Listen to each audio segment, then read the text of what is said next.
ઇન્ટ્રોડ્યુસિંગ life Veda કુદરતી ઉપચારનો માર્ગ. આડઅસરો ધરાવતી દવાઓને અલવિદા કહો. લાઈફ વેદા પ્રદાન કરે છે આરોગ્ય નિષ્ણાતો અને ડૉક્ટરો દ્વારા લેવામાં આવેલા વિવિધ સેમિનારોની શ્રેણી, તે પણ આરોગ્યકારક વાનગીઓ સાથે. લાઈફ વેદા તેમના ક્લિનિકમાં ડૉક્ટરની સલાહ પણ આપે છે. લાઈફ વેદાનો ઉદ્દેશ્ય તમને સ્વસ્થ, સુખી અને સંતુલિત જીવન જીવવામાં મદદ કરવાનો છે. આયુર્વેદ અને નેચરોપેથી અનુસાર તમારું શ્રેષ્ઠ જીવન જીવવા માટે આજે જ અમારી સાથે જોડાઓ.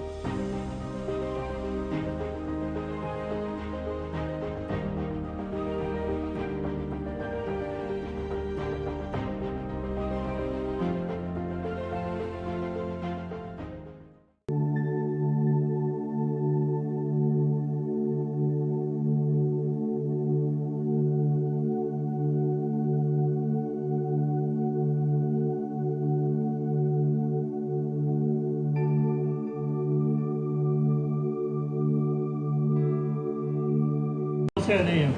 એટલે આયુર્વેદે શું કીધું કે રોગાહા સર્વે અતિ મંદાગ્નો, શરીરનો જઠરનો અગ્નિ મંદ પડી જાય ત્યારે બધાય રોગો થાય. પછી બીજું રોગ થવાનું કારણ શું કીધું તો કે શરીરસ્ય સર્વે રોગાણા, એટલે આખા શરીરની અંદર જેટલા પણ રોગો થાય એનું મુખ્ય કારણ તો કે કુપિતા મલ, એટલે આંતરડાની અંદરનો જે મળ છે એ પડ્યો હળે અને એને કારણે બધા રોગ થાય. બરાબર? એટલે એ બધામાં મુખ્ય આપણે જઠરના અગ્નિને પાવરફુલ કરવાનો. ચરક ઋષિ કીધું કે જઠરનો અગ્નિ છે એને પાવરફુલ રાખો, તો અગ્નિ હાવ મંદય ન પડવો જોઈએ અને અગ્નિ છે એ તીવ્ર એટલે ભભૂકા અગ્નિ પણ ન થવો જોઈએ.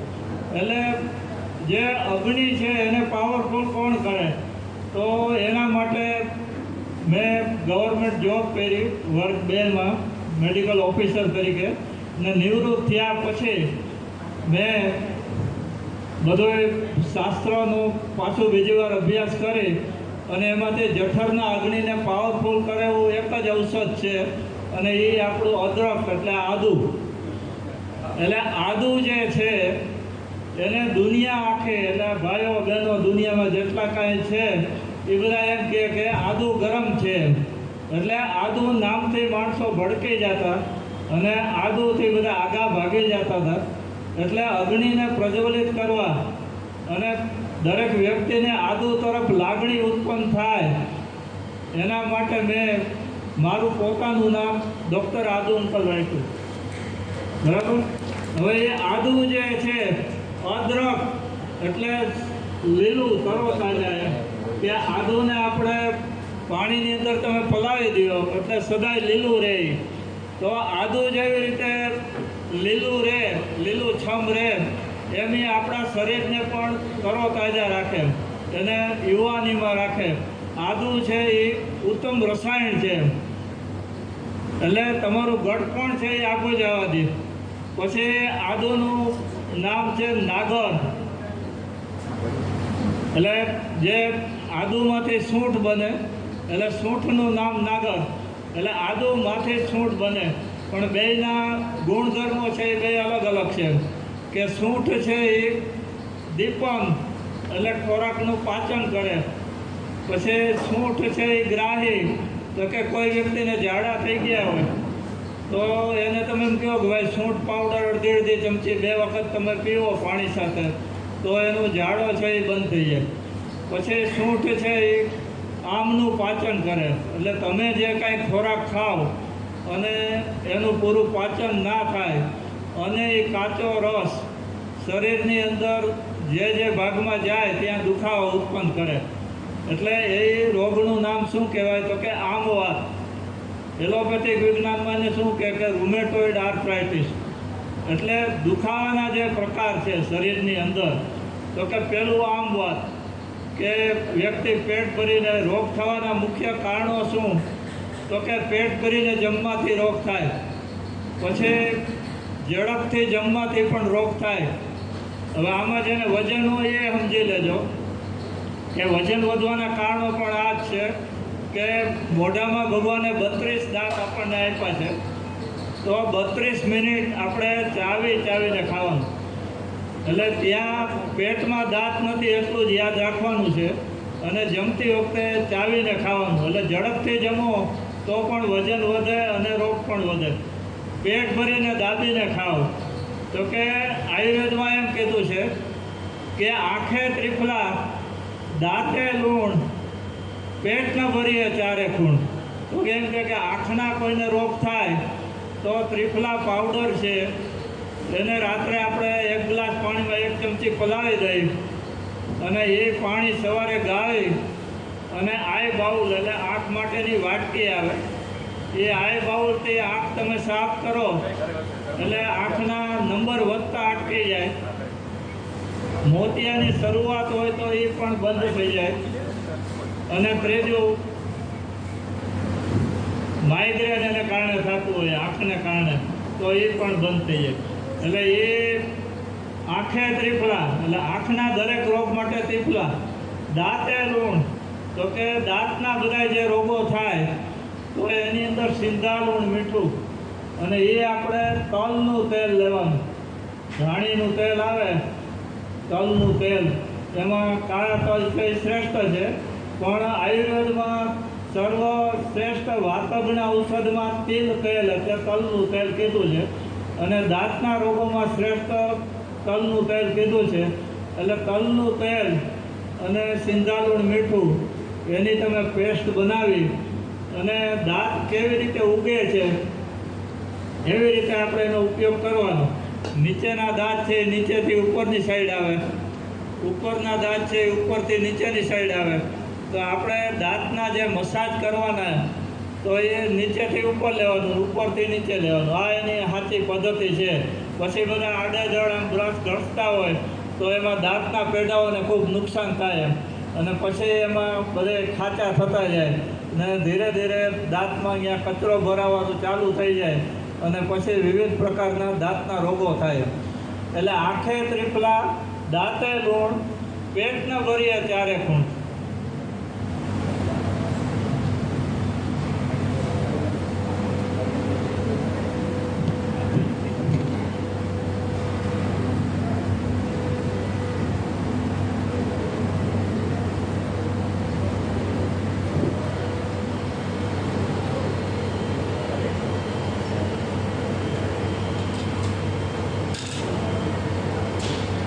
જોઈ લેજો બધા ચિત્રમાં, આ હોજરીનું ચિત્ર છે, દેખાય છે બધાને? આ હોજરી. પછી જ્યારે વચ્ચે બ્રેક હોય ને ત્યારે નજીક આવીને જોઈ લેજો, કોઈને ફોટા પાડવા હોય તો પાડી લેજો, બરાબર? એટલે આ હોજરી છે એમાં તમે વચ્ચે લીટો કરો એટલે 2 ભાગ થઈ જાય હોજરીના, અને ઉપર વચ્ચે લીટો કરો એટલે 3 ભાગ થાય. એટલે અડધામાં તમારો ખોરાક આવી જાય. હવે આમાં જવાબ આપજો આંગળી ઊંચી કરીને. જમતી વખતે ચાવીને કેટલા ખાય એમાંથી, ને ચાવીને ખાતા હોય તો એને ઓડકાર આવતો હોય. આવે છે કોઈને ઓડકાર? બરાબર. તો જ્યારે અડધું હોજરી તમારી ભરાઈ જાય ખોરાકથી એટલે પહેલો ઓડકાર આવે. હોજરી ભરાઈ જાય તમારી એટલે પહેલો ઓડકાર આવે એટલે 50% તમારો ખોરાક થઈ ગયો. પછી 25% એટલે તમારું દૂધ, દહીં, છાશ, પાણી બધું પ્રવાહી આવી જાય એટલે એ 25%માં આવે. એટલે તમે ખોરાક લીધો પછી બીજો ઓડકાર જ્યારે આવે, પોણો ભાગ ભરાઈ જાય એટલે બીજો ઓડકાર આવે. એટલે બીજો ઓડકાર આવે ત્યારે તમારી થાળીમાં કાંઈ એક બટકું પડ્યું હોય કે એક ટમેટાનો કટકો પડ્યો હોય તો પછી લેવાનું નહીં એમ. એટલે એ ત્રીજો ભાગ તમે ખાલી રાખો તો હોજરીમાં ખોરાક વલોવાય. આપણે જેવી રીતે છાશનું વલોણું લઈ અને મોટું બગરડું લીધું હોય એમાં અડધામાં તમે છાશ દહીં ભરી દો અને 25%માં તમે પાણી નાખી દો અને 25% જો જગ્યા ખાલી હોય તો તમારું વલોણું બરાબર ફરે અને છાશ બરાબર થાય. એવી રીતે આયુર્વેદે અહીંયા કીધું કે આંખે ત્રિફલા, દાંતે લૂણ, પેટ ન ભરીએ ચારે ખૂણ. એટલે ચારેય બાજુ દાબીને નહીં ખાવાનું. એટલે આ હોજરીની અંદર ખોરાક જાય એટલે એની અંદર આયુર્વેદમાં જઠરાગ્નિ કીધું. જુદી જુદી જગ્યાએ જુદા જુદા શબ્દનો પ્રયોગ છે. એટલે આયુર્વેદની ભાષામાં અહીંયા જઠરાગ્નિ છે, એલોપેથિકની ભાષામાં અહીંયા હાઇડ્રોક્લોરિક એસિડ છે. એટલે તમે લોકો જમવા બેસો અને એક કોળિયો તમે રોટલીનો ને શાકનો લીધો, એ તમે મોઢે અડાડો ને, ખાલી મોઢે, એમ કે અંદર તો ગયો જ નથી, એ મોઢે અડાડો ત્યાં તમારો જઠરનો અગ્નિ છે એ પ્રજ્વલિત થઈ જાય. એટલે તમારી પાચન ક્રિયા અહીંયા ચાલુ થઈ ગઈ. એને એટલે એની પાચન ક્રિયા બધી ચાલુ થઈ જાય. હવે તમે જમો છો ચાવીને તો ટાઇલની લાવ એમાં મિક્સ થશે, અને ટાઇલની લાવ મિક્સ થાય પછી ખોરાક છે એનું પાચન થાય. એટલે અમે દરેક જગ્યાએ અહીંયા બોર્ડ મારીએ ઉપર કે પેટમાં દાંત નથી. એમ રસોડામાં અમે ખાસ બોર્ડ લગાવીએ કે ભાઈ પેટમાં દાંત નથી. એટલે તમારે વિચારવાનું કે આ શું લખ્યું છે, તો કે પેટમાં દાંત નથી એટલે મોઢામાં છે, તો મોઢામાં ચાવીને ખાવાનું છે. એટલે અહીંયા આપણે આયુર્વેદનો પહેલો શ્લોક કીધો તમને કે આંખે ત્રિપલા દાંતે લૂણ પેટ ના ભરીએ ચારે ખૂણ. એટલે હોજરીમાં તમે પેટ ભરીને ખાઓ તો પણ ત્યાં શું થાય, હોજરીમાં બે જ કામ થાય કે એક તમે ભૂખથી ઓછું ખાઓ તો ડાયજેશન એટલે પાચન ક્રિયા, અને તમે પેટ ભરીને ખાઈ લીધું તો ત્યાં પાછું શું થશે તો કે ફર્મેન્ટેશન, એટલે ખોરાક સડવાની ક્રિયા, ફર્મેન્ટેશન થશે. એટલે ખોરાક જેવો સડવાનો ચાલુ થાય એટલે કોઈને ઓળકાર આવે એવું થાય, કોઈને ગેસ થાય એવું થાય, કોઈને છાતીમાં બળે એવું થાય, પેટમાં બળે એવું થાય, કોઈને માથું દુખે એવું થાય, કોઈને ઉલટી ઉપકા જેવું થાય. એટલે એ બધાનું મુખ્ય કારણ કે પેટ ભરીને ખાધો એ મુખ્ય કારણ છે. તો આયુર્વેદમાં એના બધા જે લક્ષણો કીધા કે શરીરની અંદર એલોપેથિક વિજ્ઞાનમાં દરેક રોગના નામ આપ્યા, તો અમે અમારે તમને સીધી ભાષામાં ગામઠી ભાષામાં તમને સમજાવી દઈએ કે શરીરની અંદર રોગ કયો તો રોગ, એના નામ કયો તો નામ, અને કચરો કયો તો કચરો. એટલે શરીરની અંદર વેસ્ટેજ કચરો છે એ 5 જગ્યાએ રહે. પહેલી વસ્તુ એ તો પહેલો કચરો છે એ આપણે મગજ અને ફેફસામાં શરદી સ્વરૂપે મ્યુકોસ એટલે ચિકાસ સ્વરૂપે કચરો રહે. તો અમેરિકાના ડૉક્ટર સેબી છે, તો એને રોગના મુખ્ય 2 કારણો કીધા કે પહેલું મ્યુકસ એટલે ચિકાસ અને બીજું ગેસ. તો ગેસ છે આપણા આંતરડામાં એક જ જગ્યાએ થશે કે આમાં જે આપણે કોમનના ફોટા બતાવ્યા છે કે આ મોટું આંતરડું છે, જાડું દેખાય, આ જમણી સાઈડમાં દેખાય છે એ નાનું આંતરડું છે. હવે 2 આંતરડાની રચના કેવી છે તો કે નાનું આંતરડું છે એ 22 ફૂટ લાંબુ છે. કેટલું છે? 22 ફૂટ લાંબુ છે. મોટું આંતરડું છે એ 10 થી 12 ફૂટ લાંબુ છે. હવે 2 આંતરડા થઈને જો અહીંયા કૂરીને પડ્યું એ સીધું નથી. એટલે અહીંયા જે વેસ્ટેજ જમા થાય તો કે ફેફસામાં અને મગજમાં શરદી સ્વરૂપે મ્યુકસ સ્વરૂપે કચરો રહે. તો એલોપેથિક ભાષામાં એને ન્યુમોનિયા કે બ્રોન્કાઇટિસ કે ટોન્સિલાઇટિસ કે આઈટીએસ લાગે એટલે બધા સોજા. તો સોજા આવવાનું મુખ્ય કારણ શું તો કે હાઈલી બધું એસિડિક ફૂડ, બધું પચવામાં આયુર્વેદ ખોરાકની વ્યાખ્યા એક જ લીટીમાં આપી દીધી છે. બેનો બરાબર સાંભળજો, કારણ કે એને ઘરનું સામ્રાજ્ય રસોડાનું એની પાસે હોય. એટલે પચવામાં ભારે 2 ખોરાક છે. પેલો લોટ, એક ઝીણો લોટ, એટલે લોટમાંથી બનતા બધા પદાર્થો આવી જાય. રોટલી, રોટલા, પરોઠા, કંદો, રવો જે કાંઈ છે એ બધું આવી જાય. પછી બીજું પ્રોસેસ ફૂડ એટલે બ્રેડ, પાવ, પીઝા, બર્ગર, બધું જે કાંઈ ખાવે. ત્રીજું એનિમલ પ્રોડક્ટ, એટલે ચા, દૂધ, કોફી, પનીર, ચીઝ, પંજાબી જે કાંઈ ગણો તો આ 3 વસ્તુ છે એ આ 32 ફૂટના આંતરડામાં ગોચડું ઉરીને પડ્યું ત્યાં ચોંટી જાય અને એ ચોંટી જાય એને કારણે બધા રોગ થાય. તો ત્યાં આયુર્વેદ ચરક સંહિતામાં કીધું કે શરીરસ્ય સર્વે રોગાણા, એટલે આખું જે આ શરીર છે એની અંદરના જે કાંઈ પણ રોગો થાય છે એ કુપિતા મળ, એટલે આંતરડાની અંદર જૂનો જે મળ પડ્યો છે એ પડ્યો હળે છે અને એને કારણે આ બધા રોગ થાય છે. એટલે દેશી ભાષામાં આપણે કહેવત છે કે પેટ સાફ તો રોગમાં, બરાબર છે. તો હવે આજે તમારે શું નિર્ણય લેવાનો? તો કે પચવામાં જે ભારે ખોરાક છે, લોટ નહીં બનાવો અને દૂધ નહીં બનાવો, તો એ બેને આપણે ઓછા કરવા. બેને આપણે ક્યાં લઈ જવાના? તો કે 30% ખોરાકમાં એને સ્થાન આપી દેવાનું.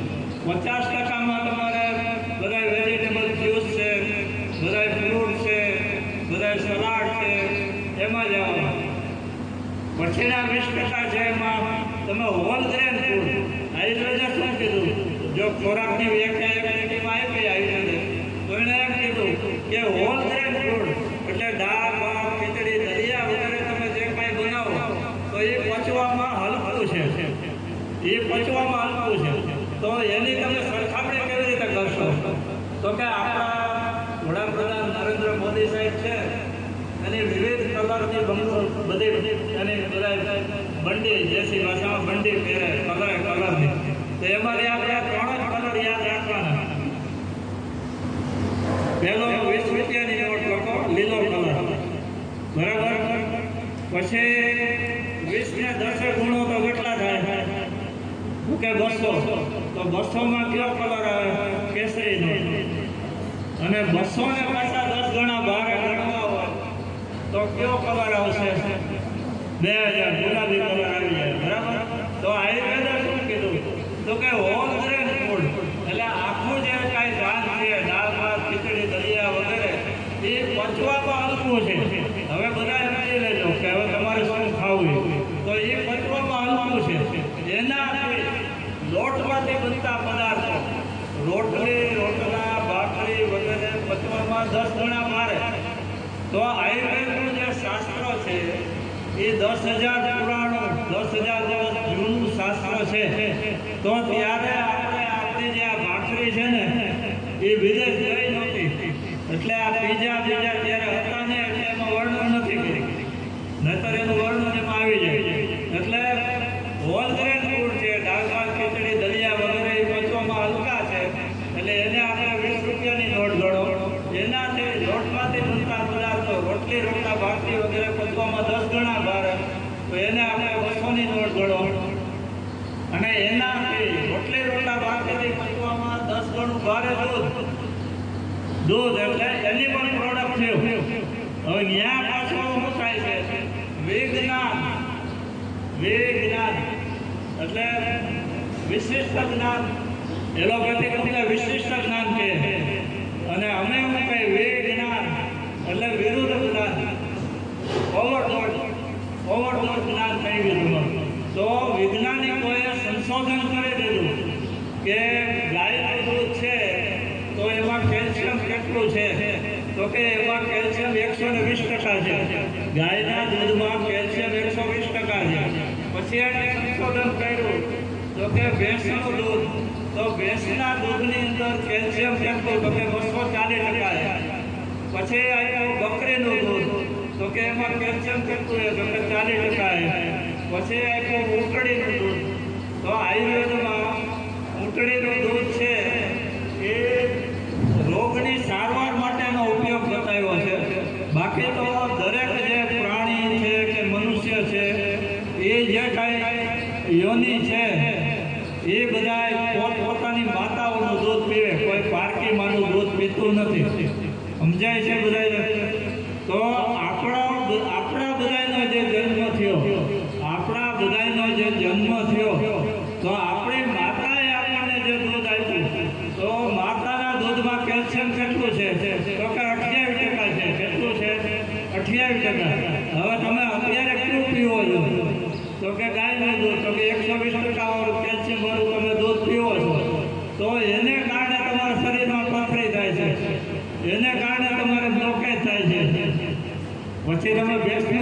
જુઓ તો કલ્પના કરો કે કેટલી બધી ગંભીર રોગો તમારા શરીરમાં આવે, બરાબર. તો ત્યાં આયુર્વેદે એમ કીધું કે જઠરના અગ્નિને તમે નજર સમક્ષ રાખો, કે તમારો અગ્નિ છે એ કેવું પચાવે છે એની ઉપર તમે ખોરાકનું આયોજન કરો.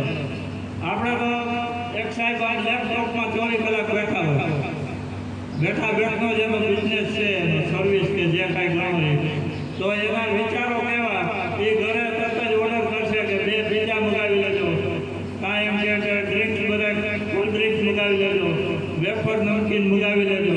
તો કલ્પના કરો કે કેટલું બધું એસિડિક ફૂડ છે. તો એ એસિડિક ફૂડ જે છે એને કારણે શરીરની અંદર બધા રોગ થાય. તો તમે જોયું નહીં હોય એટલે હું એક ચિત્ર બતાવું, બહુ નેટમાં સર્ચ કર્યા પછી મળ્યું છે.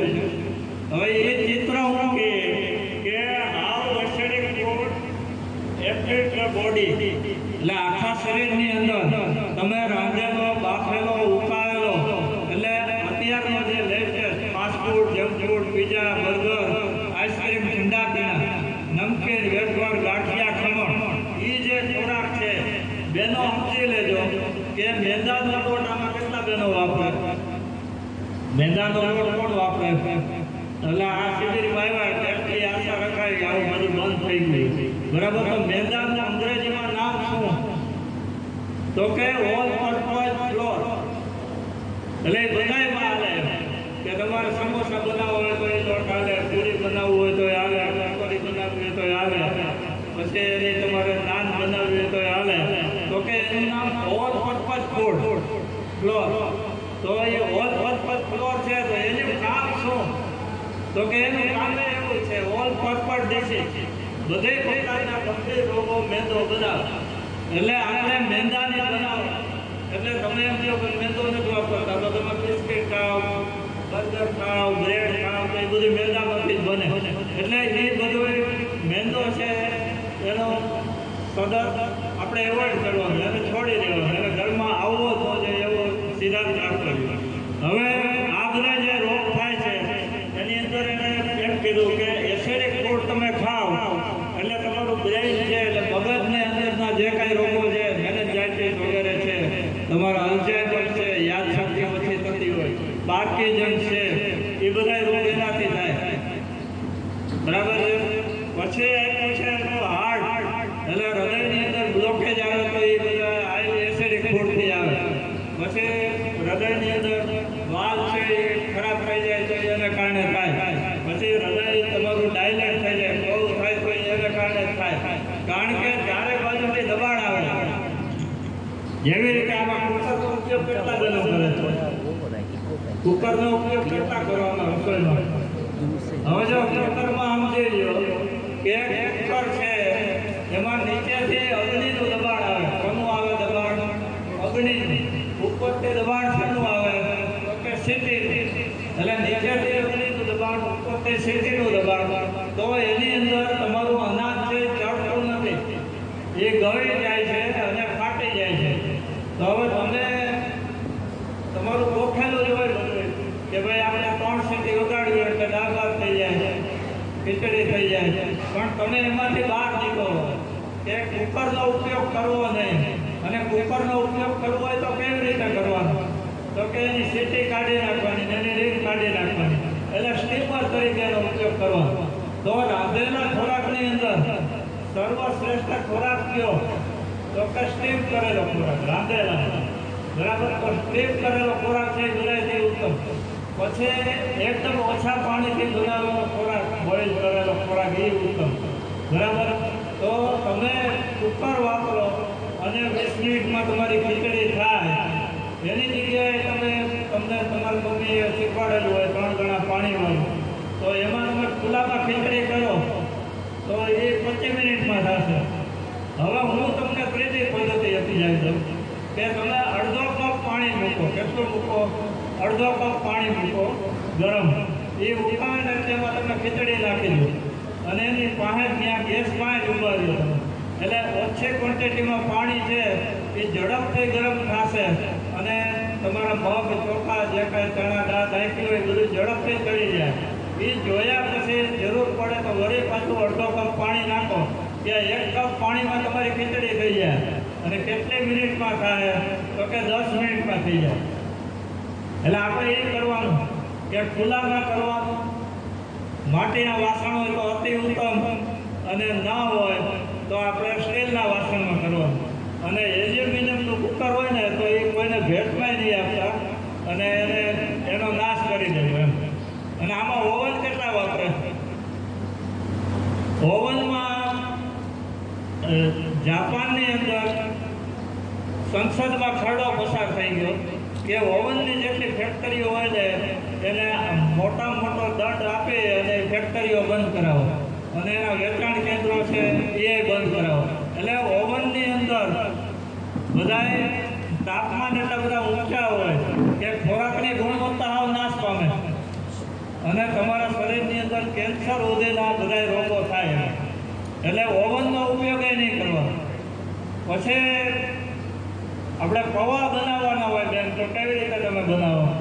તો કે પૌવાને એકદમ પહેલાં ધોઈ નાખે, પછી બટાટું મરચું ડુંગળી બધું વઘારી નાખે, અને પછી હળદર જાજી નાખે, પૌવાને હલાવી સીધા 2 મિનિટમાં આપી દે કે આ પૌવા તમારા થઈ ગયા. પણ એ પૌવા પચવામાં ભારે થાય અને કફનો પ્રકોપ કરે. હવે એ પૌવાને તમારે બનાવવા હોય તો કેમ બનાવવા? તો કે પૌવાને પહેલાં ધોઈ નાખો 2 પાણીથી, પછી 2 મિનિટ પાણીમાં પાછા રાખી દો. પછી એની અંદર તમે એક બટાટું, ડુંગળી, મરચું, કેપ્સિકમ જે નાખવું એ બધું સુધારી નાખી દો. પછી બધા મસાલા એમાં નાખી દો, અને પછી તમે તમારા સ્ટીમરમાં તપેલીમાં પાણી મૂકો. એ ઉપર એટલે તમે ચાયણી મૂકી દો, અને એમાં તમે પૌવા મૂકો ને 20 મિનિટ કરો ને પછી 32 વગરનો માણસ છે ને એ એકલાસ થાય છે. એટલે એ પૂરા 20 મિનિટ ચડી ગયા. એટલે અહીંયા હું તમને બનાવવાની રીત કરતાંય અગ્નિનું મહત્વ સમજાવું છું. અગ્નિનું મહત્વ સમજાવું છું કે તમે 2 મિનિટમાં જે પૌવા કર્યા તો ત્યાં તમે અગ્નિની મદદ કેટલી લીધી? તો કે 2 મિનિટ લીધી. બરાબર સમજાઈ ગયું? હવે આમાં તમે અગ્નિની મદદ કેટલી લીધી? તો કે 20 મિનિટ લીધી. તો 20 મિનિટની અગ્નિની મદદ લીધી તો જઠરનો જે અગ્નિ છે એને એટલું કામ ઓછું કરવું પડશે. તો જઠરના અગ્નિનું તમે રક્ષણ કરો તો શરીરની અંદર બધા જે કાંઈ રોગો થાય છે તો એ મટાડશે કોણ? તો ત્યાં આયુર્વેદ એક સરસ મજાનું સૂત્ર આપ્યું કે લંઘનમ પરમ ઔષધમ. એટલે ઉપવાસ છે એ શ્રેષ્ઠ દવા છે. ઉપવાસ છે એ શ્રેષ્ઠ ખોરાક છે. એટલે ઉપવાસ કરવાથી શું થાય? તો કે ઉપવાસ કરવાથી એ ફાસ્ટિંગ થઈ ગયું. ખાલી આપણે હવા ઉપર જ ઉપવાસ કર્યો તો જઠરનો જે અગ્નિ છે એને તમે રૂટીન તમે બધાએ આવતીકાલે ગઈકાલે રાત સુધી જે કાંઈ ખાધું, દાળ ભાત શાક રોટલી રોટલા ખીચડી કે કાંઈ વેરાયટી જે કાંઈ ખાધું તો એ હોજરીમાં આપણી જે આ હોજરી છે ને, હોજરી અહીંયા આવી અહીંયા અલગ બતાવી. આ હોજરીમાં ખોરાકનું પાચન 8 કલાક થાય. કેટલું થાય? 8 કલાક. પછી 8 કલાક અહીંયા નાના આંતરડામાં પાચન થાય, અને પછી 8 કલાક અહીંયા મોટા આંતરડામાં પાચન થાય. હવે તમે બરાબર સમજો કે તમે જે ખોરાક ખાધો એનું આ જઠરના અગ્નિને 24 કલાક કામ કરવાનું થયું. હવે તમે માનો કે પિઝા બર્ગર ખાઓ તો એ કેટલા ટાઈમે પચેનો કોઈ વિચાર કર્યો? તો કે પિઝા બર્ગર છે એ 72 કલાકે પચે. કેટલા? 72 કલાકે. હવે આપણો દિવસ કેવડો છે? તો કે 24 કલાકનો દિવસ છે. તો પિઝા ખાધા તો જઠરના અગ્નિ પણ કામ પેન્ડિંગ પડ્યું કે ન પડ્યું? તો કે એને 48 કલાકનું કામ પેન્ડિંગ પડ્યું. પછી બીજે દિવસે તમારા ઘરમાં થેપલા થાય, પરોઠા થાય, પૂરી થાય, એ પાછું રૂટીન ચાલુ થઈ ગઈ. અને આગલા દિવસે પિઝા ખાધા તો એ પિઝાને પચવવા માટે આપણે પૂરો સમય આપવાનો. તો ત્યાં આપણે જઠરના અગ્નિને વધારાનું કામ નવું ન આપીએ અને તમે બીજે દિવસે ખાલી ફ્રૂટ ઉપર વ્યા જાઓ કે ખાલી પગના પાણી ઉપર વ્યા જાઓ કે ખાલી વોટર ફાસ્ટિંગ કરી રાખો તો ઓલો પીઝો છે એ 2 દિવસમાં પાચન થઈ જાય અને બહાર નીકળી જાય તો તમારું કોલેસ્ટ્રોલ ખરાબ ન થાય, તમારો બ્લોકેજ ન આવે, બહેનોને 48 વજન વધી જતું તો એ ન આવે. અત્યારે તો બહેનોમાં થાઇરોઇડ ખૂબ વધી ગયા, પીસીઓડી વધી ગયા, પીસીઓએસ વધી ગયા, B12 ઘટવા માંડ્યા. હવે આ બધા જે રોગો છે એ બધા નવા છે કે આજથી 15 વર્ષ પહેલાં લેબોરેટરીમાં B12ના કોઈ દી રિપોર્ટ હતા જ નહીં. અત્યારે 5 બહેન ભેગી થાય કે મેં હમણાં B12 કરાવ્યું, હું વાત કરશે કે B12 કરાવ્યું. હવે તમે બધું ખાવ છો તો તમારું B12 ઘટવું ન જોઈએ, અને બધું ખાધા પછી ઘટે છે તો એનો અર્થ એ છે કે તમારી ખાવાની પદ્ધતિમાં ઘણી ભૂલ છે. આમાં કોઈ વ્યક્તિની આવક મહિને લાખ રૂપિયાની હોય અને એના ઘરેથી દર મહિને 1,10,000નો ખર્ચો કરે તો શું થાય?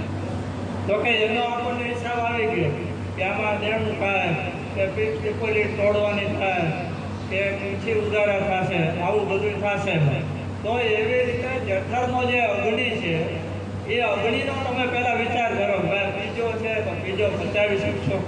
તમે સામાન્ય રીતે ઘરમાં જે રસોઈ બનાવો અને ઘરની 5-7 વ્યક્તિઓ બધા જે જમતા હોય તો ઘરમાં એક વ્યક્તિને શરદી થતી હોય, એક વ્યક્તિને માથું દુખતું હોય, એક વ્યક્તિને કબજિયાત થતી હોય, એક વ્યક્તિને પેટનો દુખાવો થતો હોય. તો આનું કારણ શું? તો કે દરેકનો જઠરનો અગ્નિ છે એ અલગ અલગ છે. તો ત્યાં આપણે અલગ અલગ ખોરાક બનાવતા નથી. બહેનોનો તો નિયમ હોય કે રસોઈનો ટાઈમ થાય, રસોઈ બની જાય એટલે એ ઓર્ડર કરી દે, લઈ જાઓ જમવા, અને કોઈ પૂછશે નહીં કે ભૂખ છે કે નથી. એ 5 રોટલી બાંધેલી એટલે 5 રોટલી મુકાઈ જાય, દાળ ને શાક ને એ બધું મુકાઈ જાય. પણ હવેથી તમને પૂછવાનું ચાલુ કરો કે 5 બાંધેલી મૂકોમાં એ પરાણે ખાશે ને પછી બધા રોગ પાછા થશે. એટલે જઠરના અગ્નિનો બધાએ વિચાર કરવાનો. એટલે ખોરાકમાં પચવામાં હલકો ખોરાક ખાવાનો. તો આમાં 40 વર્ષ ઉપરના કેટલા? તો કે લગભગ બધા હશે. તો 40 વર્ષ પછી ખોરાકમાં અનાજને લોટને એક ટાઈમ બંધ કરી દો તમે, એટલે પાચન ક્રિયા આપણી છે એ હળવી થઈ જાય. તો હવે તમને પહેલાં જો હું મારો ડાયટ સમજાવી દઉં કે હું જે અત્યારે કરું છું એ. તો મારી ઉંમર અત્યારે 72 વર્ષની છે, 72 વર્ષ છે.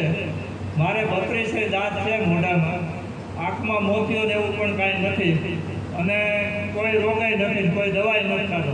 પણ મારો ડાયટ છે એ તમને સમજાવી દઉં કે તમે બધા જેવી રીતે અહીં પહેલી વાર શિબિરમાં આવ્યા એવી રીતે મેં 32 વર્ષ મેડિકલ ઓફિસરમાં જ્યારે સર્વિસ કરી ને ત્યારે હું ટિફિન લઈને જતો ગામડે સર્વિસમાં, એટલે ટિફિન જ ખાતા હતા.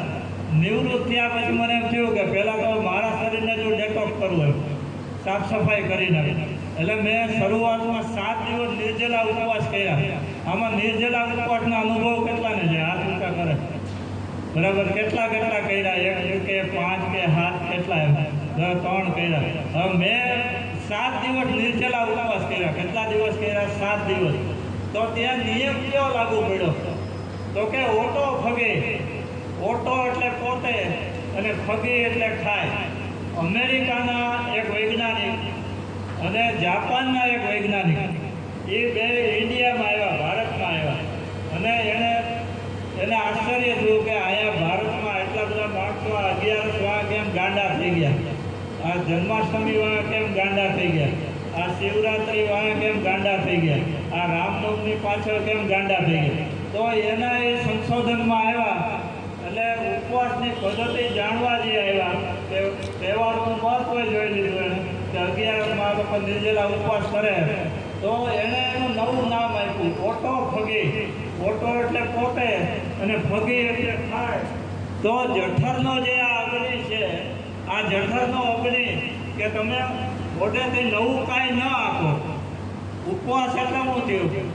તો કે ખાલી હવા લેવાની, પાણી નહીં, ખોરાક નહીં, કાંઈ નહીં. તો એ કરવાથી શું થાય? તો કે એણે એમ કીધું કે જઠરનો જે અગ્નિ છે એને નવું કાંઈ કામ ન આપો તો શરીરની અંદર જે છે રોગો એની પાસે તો કુદરતી શક્તિ છે ભગવાનની દીધેલી. તો જે ભાગમાં રોગ છે કે માનો કે આપણે આ એક બેન બેઠા છે એને પથરી છે, અહીંયા એક ભાઈ બેઠા છે તો એને ત્રીજા એક બેનને એપેન્ડિક્સમાં હોજો છે. તો બધાયનું કારણ એક જ છે. તમને એક દાખલો આપું કે માનો કે અહીંયા સુરેશભાઈ બેઠા છે. સુરેશભાઈ આજે આપણા આયોજક છે અને આ કંપનીના જે માલિક છે એ સુરેશભાઈ, બરાબર છે. તો સુરેશભાઈને તમે બધા કેવી રીતે ઓળખાણ કાઢશો? તો કે ભાઈ આ ગોયલજીના ડાયરેક્ટર છે અને આપણો જે આ હેલ્થનો સેમિનાર છે એના પ્રોપાઇટર આયોજક એ મુખ્ય છે. તમે એને એવી રીતે ઓળખાણ કરશો. પછી આ એના મિસિસ છે એની ઓળખાણ કેવી રીતે કરશે? તો કે સુરેશભાઈ છે એ તો મારા હસબન્ડ છે. શું કહેશે એ તો મારા હસબન્ડ છે. હવે એના અહીંયા દીકરાઓ અહીંયા આવી જાય તો એ શું કહેશે કે ભાઈ સુરેશભાઈ તો મારા ફાધર છે, બરાબર છે. મારી પાસે આવશે તો હું કહીશ કે ભાઈ સુરેશભાઈ છે એ મારા જૂના પેશન્ટ છે, સુરેશભાઈ છે એ મારા સારા ફ્રેન્ડ છે. હું મારી રીતે એની ઓળખાણ એ આપીશ.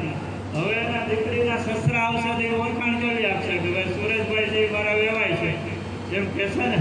પછી અહીંના એના કંપનીના કારીગરો છે એ સુરેશભાઈની ઓળખાણ પણ આપશે કે ભાઈ એ તો અમારા કંપનીના માલિક છે, એ એવી રીતે ઓળખાણ આપી દેશે. બહારના એના ધંધાવાળા આવશે તો કે ભાઈ અમારા એ આજે એ બેકબોની જે કંપનીની કેમિકલની મોટર બનાવે આ એના ડાયરેક્ટર છે, એના માલિક છે. એટલે મારો કહેવાનો મતલબ એ છે કે સુરેશભાઈ કેટલા છે? તો કે વન ઓફ સુરેશભાઈ. હવે એની ઇન્ટ્રોડક્શન ઓળખાણ કેટલી થઈ? તો કે 50,000ની ઓળખાણ થઈ ને. છે કેટલા? તો કે એવી રીતે આપણું માનવ શરીર છે એ શરીર કેટલું? તો કે એની અંદર રોગ જે કાંઈ થયા તો ઓળખાણ માટે કે સુરેશભાઈમાં એક હસબન્ડ કે એક ફાધર કે એક વેવાય કે, તો એવી રીતે તમને મગજમાં કાંઈ તકલીફ થાય તો એની ઓળખાણ કેવી રીતે થાય? તો કે મેનેજાઇટિસ તરીકે. નાકમાં તકલીફ થાય તો ઓળખાણ કેવી રીતે થાય? તો કે સાઇનસાઇટિસ તરીકે. ગોઠણમાં કાંઈ તકલીફ થાય તો શું થયું? તો કે આર્થરાઇટિસ તરીકે થયું. પછી હોજરીમાં તકલીફ થઈ તો શું થયું? ગેસ્ટ્રાઇટિસ થઈ ગયું. આંતરડામાં તકલીફ થઈ તો શું થયું? કોલાઇટિસ થઈ ગયું. સમજાય છે બધી વસ્તુ? તો શરીર એક જ છે, રોગે એક જ છે, સ્થાન થયું એટલે એનું ખાલી નામ ફરી ગયું. બાકી કાંઈ એના જુદા જુદા વિચાર કરવાના નહીં. પહેલી વસ્તુ એ. પછી બીજી વસ્તુ એ કે રોગ થાય છે નથી? તો કે આપણી જે આહાર વિહારની જે પદ્ધતિ છે એમાં આપણે જે કાંઈ ભૂલ કરીએ છીએ એને કારણે રોગ થાય છે. શરીરમાં આપણા શરીરમાં કોઈ રોગ નાખી જાય કે આ બેન આગળ બેઠા ને માથું દુખે તો કોઈ બીજા દુખાવો નાખી જાય તો કે ન નાખી જાય. તો કે ત્યાં કયો નિયમ લાગુ પડ્યો? તો કે રોગાના સર્વે અપી કુપિતાંબર. તો કે આંતરડાની અંદર મળ જે પડ્યો એ પડ્યો હળે. તો આયુર્વેદમાં વાયુના 5 પ્રકાર કીધા.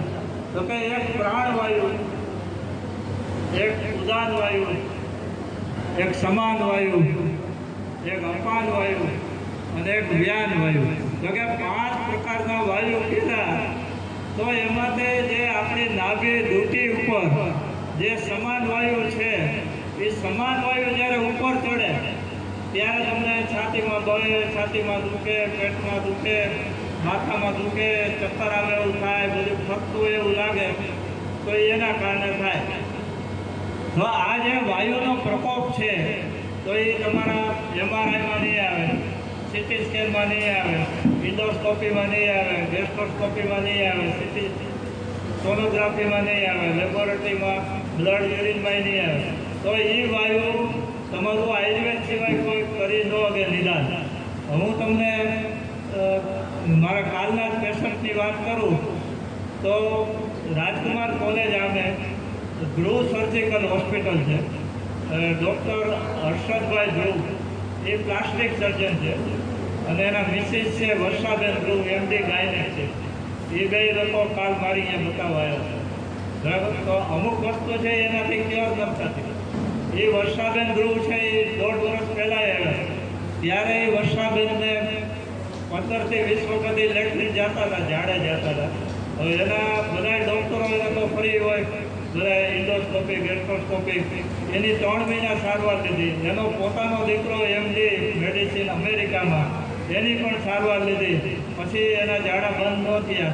પછી મારા જમાઈ એમડી એનેસ્થેટિક છે, તો એ ત્યાં ઓપરેશનમાં જાય એટલે એણે વાત કરી કે ભાઈ મારા ફાધર ઇન લો છે એ આવી પ્રેક્ટિસ કરે, તમારી ઈચ્છા હોય. પછી મારી અહીંયા આવ્યા. પછી મેં એને કીધું કે તમે તો ભાઈ સુપર સ્પેશિયાલિસ્ટ છો, મારે તમને કાંઈ આમાં સમજાવવાનું નથી આવતું. હું અડધી લીટીમાં તમને એટલું સમજાવું કે હું જે કાંઈ ડાયટ આપું એ 15 દિવસ કરો અને તમને એમાં રોગમાંથી છુટકારો થઈ જાય, તમારો ડાયરિયા બંધ થઈ જાય અને તમે એ તંદુરસ્તી તરફ પાછા વળી જાય.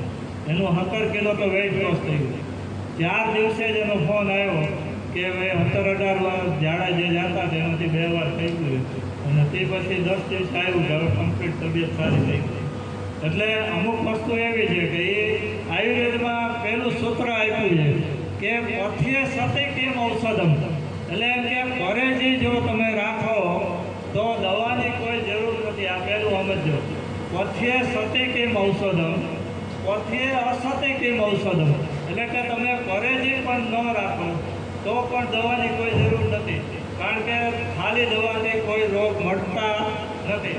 એટલે આયુર્વેદમાં ચિકિત્સા એટલે સારવારમાં ઔષધ ચિકિત્સા એટલે દવા છે એને ગૌણ કીધી કે તમે મને એમ કહો ને સાહેબ 2 ટાઈમ દવા ભૂલાઈ ગઈ તો હું એને અભિનંદન આપું કે બહુ સારું કામ કર્યું, કારણ કે એને મેં દવા આપી એ તો મેન્ટલી જ આપી કે એને એમ થયું કે મને આટલી બધી તકલીફ છે તો આ સાહેબે દવા આપી તો હાજર થઈ જાય. એટલે એને મનનો જે ભાવ છે એને મજબૂત કરવા માટે દવા આપી.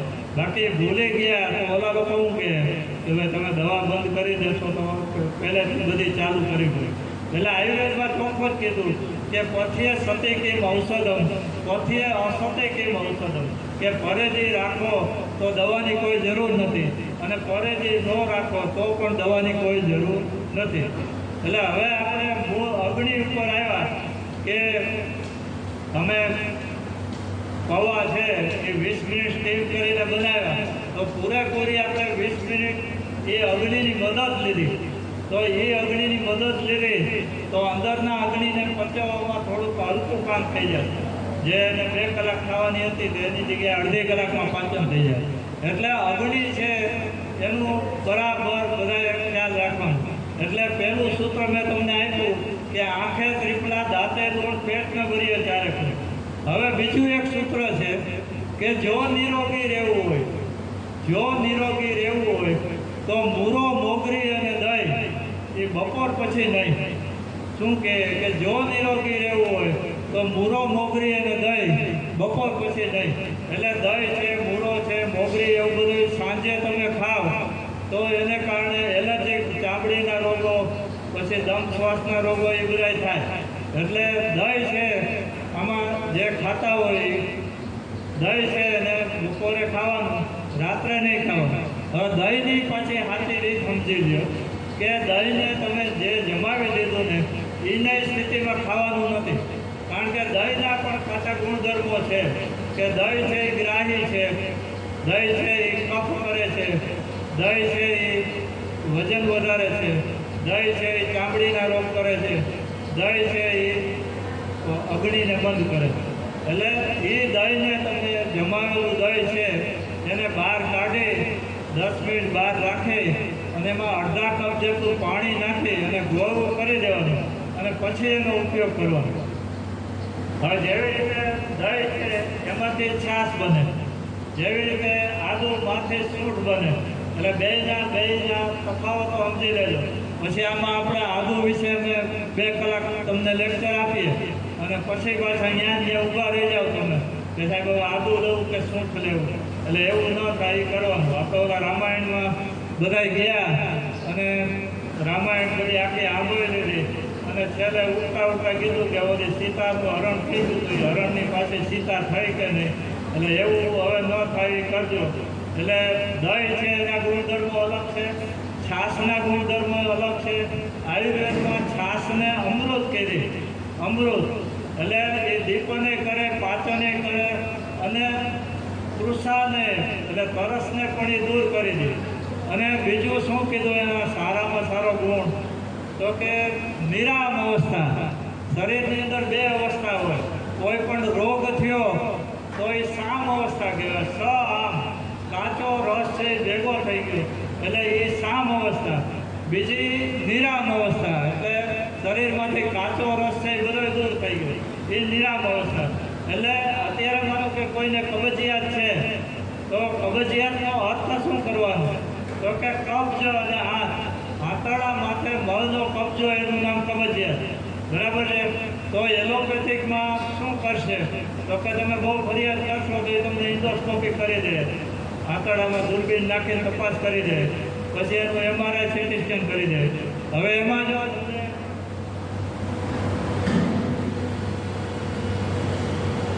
આ મારી આદુની બુક છે, આપણા બધાના વિતરણ થઈ જશે આદુની બુકનું. હવે આ બુક જેણે છપાવી દીધી ને એના વિશે તમને 2 મિનિટ કહી દઉં કે આ જેતપુરનું કપલ છે, 2 માણસ શિક્ષક છે, અને એ લોકોને 9 વર્ષની એક દીકરી છે, અને પછી એને સંતાન નહોતું.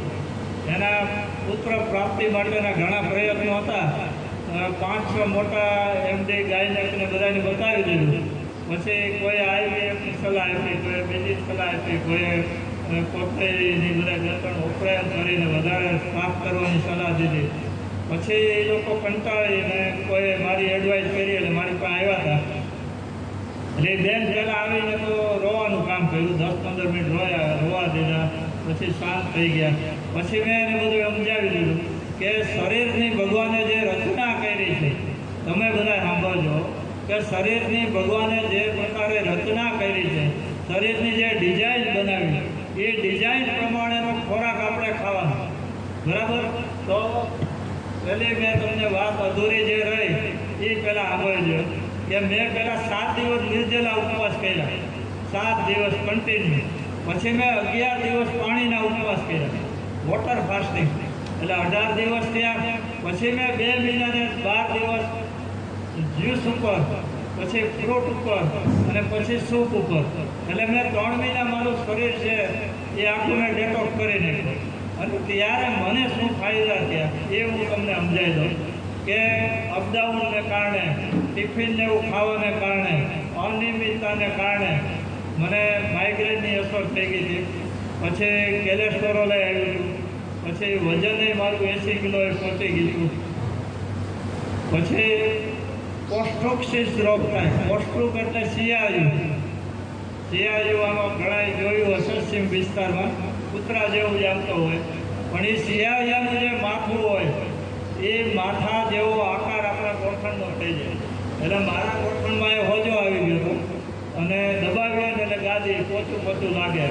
એટલે એલોપેથિક ભાષામાં એને શું કહે તો કે ફોરેન બોડી, એટલે વિદેશથી આવેલી વસ્તુ તમારા શરીરમાં આવી ગઈ એવો એ શબ્દ વાપરે.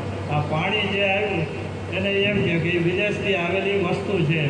એટલે મારે પોસ્ટ્રોક્સિસ થયું, પછી થોડું BP પણ આવ્યું. પછી મેં અહીંયા 7 નિર્જલા ઉપવાસ કર્યા, 11 વોટર ફાસ્ટિંગ કર્યું, અને 2 મહિનાને 12 દિવસ મેં જ્યુસ ઉપર ને ફ્રૂટ ઉપર કાઢ્યા. એટલે 3 મહિનામાં મારી આ બધી તકલીફ થઈ ગઈ. બરાબર? હવે હું તમને એવો જ બીજો દાખલો આપું કે આ સુરેશભાઈ છે, એ સુરેશભાઈ આજથી 8-9 વર્ષ પહેલાં મારા ત્યાં આવેલા, અને એનું વજન 110 કિલો જેવું હતું. એને કોલેસ્ટેરોલ હતું, એને BP હતું, અને એને ડાયાબિટીસ પણ હતું. એ બધોય મારો ડાયટ ને ઉપવાસ ને એ બધું કર્યું. એટલે હું તમને એમાં અગ્નિ અને એના મનની મક્કમતા તમને સમજાવું છું કે એ સુરેશભાઈ મારી અહીંયા સારવાર લઈ ગયા. પછી એણે અમારો સાથ છોડ્યો નહીં, અને એણે સતત અમારી પાસેથી માર્ગદર્શન ચાલુ રાખ્યું. અત્યારે અમે જો અહીં બાજુમાં અહીંયા ક્લિનિક કરાવી દીધું એ ચાલુ. અને એ મારા એક બીજા મિત્ર ભાવનગરથી રિટાયર થયા ને એને મેં અહીંયા બેહાડ્યા. એ અઠવાડિયામાં 2-3 દિવસ અહીંયા આવે. હવે એ સુરેશભાઈ છે, એજ્યુકેશન કેટલું તમે કોઈ અનુમાન કરશો તો કે એનું એજ્યુકેશન નોન મેટ્રિક, એટલું નોન મેટ્રિક. હવે એ માણસે પહેલાં કપડાની ઓલી ચીપટી આવે ને એ ચીપટીને એવું બનાવતા, અને પછી એને ફરતા આ કેમિકલના પંપ બનાવ્યા. બોલો તમે, આપણે કોઈ કરી ન શકીએ એને કહ્યું. પછી એને ઊંડો રસ શેમાં થયો તો કે વાસ્તુશાસ્ત્રમાં ઊંડો રસ થયો. એટલે એને વાસ્તુશાસ્ત્રનો ઊંડો અભ્યાસ કર્યો, અને અત્યારે વાસ્તુશાસ્ત્ર કોઈ ફેક્ટરીની મુલાકાતો હોય તો એ 5,000-10,000 રૂપિયા વિઝિટ થઈ લે. અને એ વાસ્તુ દોષનું એ બધું સંપૂર્ણ એનું ક્લિયર કરી દીધું. અને પછી એણે મને એમ કીધું કે સાહેબ મને હવે આમાં રસ છે બધું હેલ્થમાં આવ્યો. એટલે એણે ગો હેલ્થની સંસ્થા કરી અને આખા રાજકોટમાં અમારા શિબિરોના જે કાંઈ પ્રોગ્રામો હોય તો એની અંદર આપણે અત્યારે વેલકમ ડ્રિંક્સ પીધું એવા બધા પીણા આદુના ને એવા બધા બનાવીને બધી સેવા આપે. બરાબર. પછી મને કે મારે આનો અભ્યાસ કરવો. પછી અમે પાઠક સાહેબ છે નેત્રોપતિ કોલેજ હલાવે એને મળ્યા તો એ કે નોન મેટ્રિક છો એટલે અમે એડમિશન ન મળે.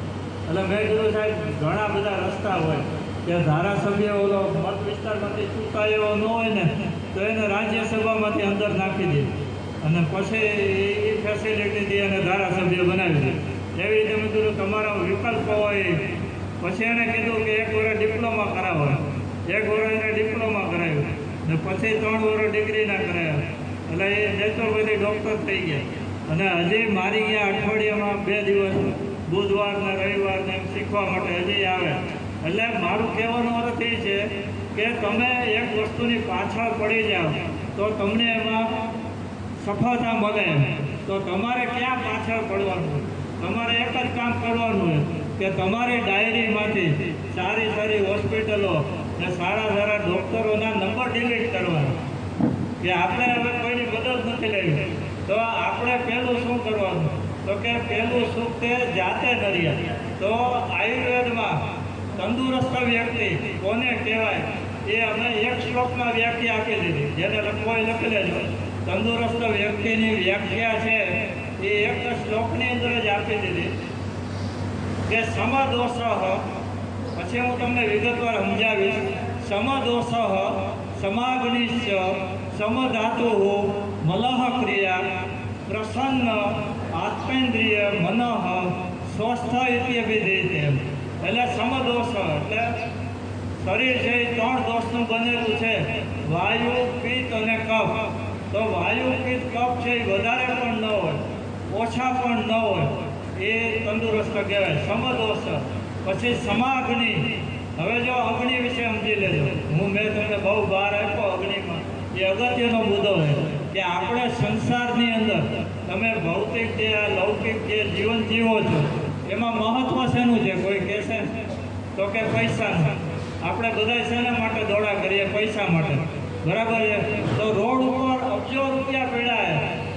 રોડ ઉપર અબજો રૂપિયા પીડાય.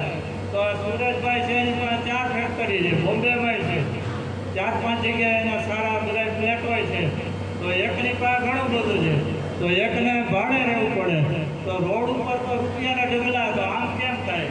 તો કે તમે તમારા હેતુ કોઈ નથી, તમારે કોઈ લક્ષ્યાંક નથી, તમારે કાંઈ સિદ્ધિ કરવાની કાંઈ ઈચ્છાઓ જ નથી. આચાર્ય રજનીશજીએ એમ કીધું કે તમે સોક્રેટિસ હતો ને એને સજા મળી તો કે એને મૃત્યુદંડ ફાંસી આપવાની હતી. ફાંસી આપવાની હતી. તો ઓલા ફાંસીવાળાને દયા આવી કે હું એમ ધીરે ધીરે બધું તૈયાર કરું ને તો એ હાંજ સુધી રાત સુધી બિચારો જીવે એમ. તો પછી સોક્રેટિસે હાંજ પડી એટલે કીધું કે હવે તું કેમ મોટું પડે? હવે તો હાંજ પડી ગઈ, હવે તો મને જટ ફાંસી આપી દે. તો કે હું તો તારા આરામ માટે નિરાશ રાખું છું કે તને જીવવા મળે. તો કે મેં ખૂબ જીવી લીધું, એના માટે મેં ખૂબ જાણી લીધું, હવે મારે મૃત્યુને પણ જાણવું છે. તમે મને ફાંસી આપો એટલે હું મરી જાઉં તો એ અવસ્થાને મારે માણવી છે, એને મારે જાણવી. તો ત્યાં કયો સિદ્ધાંત લાગુ પડ્યો? તો કે તમે સતત શીખો છો, તમે સતત આગળ અપડેટ થાવ છો. ઓલા કહે ને કે હું જ શીખવું હોય છે. જો હું 72 વર્ષે ને 72 વર્ષે હું લેપટોપ શીખું છું અને 72 વર્ષે આ એન્ડ્રોઈડ મોબાઈલ હવે વાપરતા શીખું. 5 વર્ષ સુધી મને એ કાંઈ આવડતું નથી અને 65 વર્ષે મેં 4 વ્હીલ ગાડી પણ હું શીખું છું. અને અત્યારે હું આ રેસીપી રસોડું બધું એ અપગ્રેડ કરું છું. અત્યારે મારી ઘરે કહેવાય નહીં તોય કહું છું કે મારી ઘરે હું દિવસે જ્યુસ છે, સૂપ છે, વેજીટેબલ બધી ખીચડી કે એવું દિવસના જે કાંઈ પ્રોગ્રામ હોય ને એ બધા હું મારી હાથે જ કરું છું. સમજી લેજો તમે કે મારી ઘરે 3 રસોડા છે. પહેલું રસોડું મારા ઠાકોરજીનું છે, પછી બીજું રસોડું મારું ચાલુ રસોડું, તો ત્યાં મારા મિસિસ એમ કહે કે તમારે દર્દી આવતા હોય ને તમે નાડી પરીક્ષણ કરો, કોઈ કેવા હોય ચોખાઈમાં, કોઈ ચોખાઈમાં ન હોય, બોયલાય ન હોય, તમે એની નાડી જોતા હો, તો તમારે અહીંયા આવી ને આ ચાલુ રસોડું નહીં અડવાનું. એટલે ચાલુ રસોડું અડવાની ના પાડી દીધી. એટલે મેં કીધું ભાઈ એમાંથી કાંઈ વાંધો નહીં, ત્રીજા રસોડામાં જન્મ થશે પછી ઝઘડા નહીં થાય. એટલે મને કે કાંઈ વાંધો નહીં, કે હું આમાંથી કાંઈ કરી નહીં દઉં. પહેલા દિવસે હું ઘણા બધા 2 થેલા ભરીને શાકભાજી ને ફ્રૂટ બધું લઈ આવ્યો. તો મને કે આ હું લઈ આવ્યા? તો મેં કીધું આમાંથી બધું જ્યુસ ને બનાવવાનું, કચુંબર સલાડ બનાવવાના, અમુક ફ્રૂટની ડીશ તૈયાર કરવાની. તો કે એ બધું તમારી પાસે રાખો, તમારા રૂમમાં લઈ જાઓ, હું આવું કાંઈ બનાવીશ નહીં. એટલે મેં કીધું તારો ખૂબ આભાર, પહેલા દિવસે ચોખવટ કરી દીધી.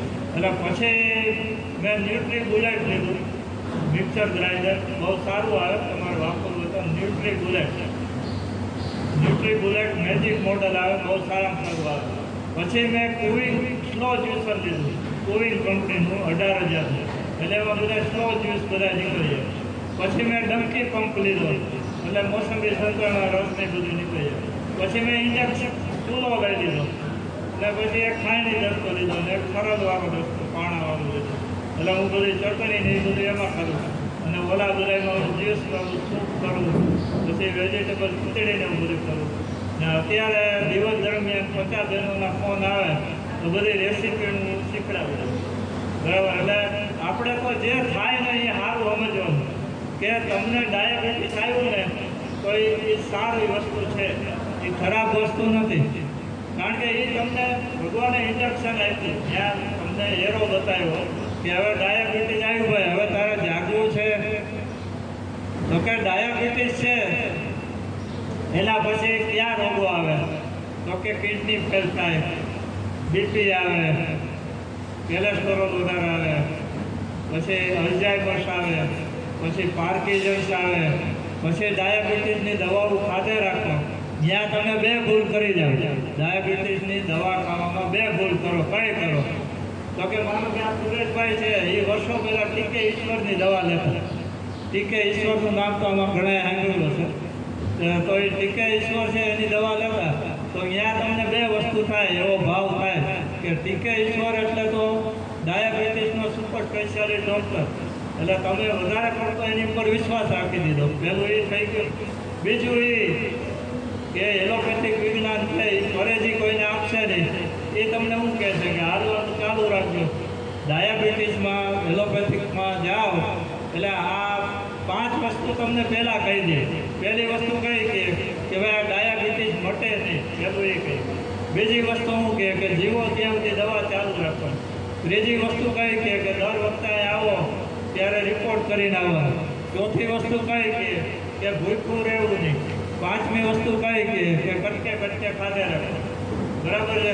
તો આ 5 વસ્તુને તમે પકડેલી રાખો એટલે 7 વસ્તુ એમાં થાય. પહેલું તમારે બ્રેન સ્ટ્રોક આવે, ડાયાબિટીસની દવાની સાઈડ ઇફેક્ટમાં બ્રેન સ્ટ્રોક આવે. પછી હાર્ટ સ્ટ્રોક આવે. પછી ત્રીજું ન્યુરોપેથી, એટલે હાથ પગમાં ખાલી ચડે, ઝંઝણાટી થાય, બળતરાસ થાય, પેટમાં બળે, પગના તળિયા બળે, આંખું બળે, આ બધું થાય. પછી ચોથું ગેંગ્રીન થાય, ક્યાંય વાયુ તો કપાવવું પડે થાય. પછી 5મું ચામડીના રોગો થાય, લીવર બગડે થાય. પછી 6થું ધીરે ધીરે કિડની ફેલ થાય. અને 7મું આંખનો અંધાપો. એટલે આ 7 વસ્તુ છે એ ડાયાબિટીસની સાઈડ ઇફેક્ટ છે. તો આપણે ડાયાબિટીસ આવ્યો એ ખરાબ વસ્તુ નથી. હવે આમાં કોઈને ડાયાબિટીસ હોય તો આ પાંચો કરે. હાલો, આ બેન આવ્યા ભેગી લોટરી લાગી ગઈ અને ડાયાબિટીસ છે. એટલે હવે જો ડાયાબિટીસમાં મુખ્ય પરેજી સમજી લો કે 2 જ વસ્તુ કરવાની છે. એક તો ટેન્શન છોડી દેવાનું, અને ખોરાકમાં ઘઉંની બનાવટ, દૂધની બનાવટ, અને ત્રીજું સફેદ ચોખા.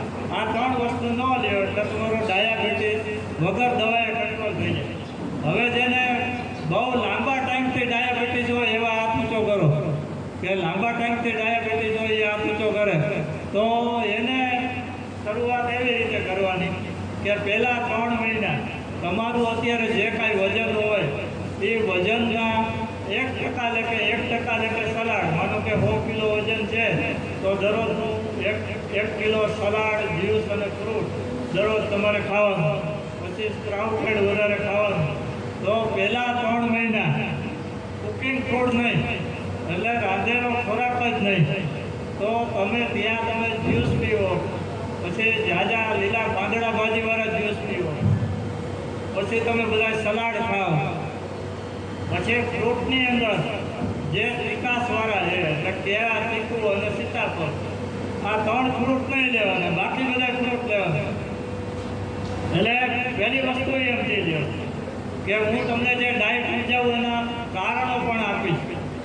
તો પહેલું કારણ સમજી લો કે તમે આજે અહીંયા શિબિરમાં આવ્યા તો આ જે બહેનોએ ભાઈઓએ હાથ ઊંચા કર્યા તો એણે કાલે રાત સુધી જે કાંઈ ખોરાક લીધો તો એમાં અનાજ આવ્યું હશે, એમાં સફેદ ચોખા આવ્યા છે, એની અંદર લોટની આઈટમ આવી છે, દૂધની આઈટમ આવી હશે.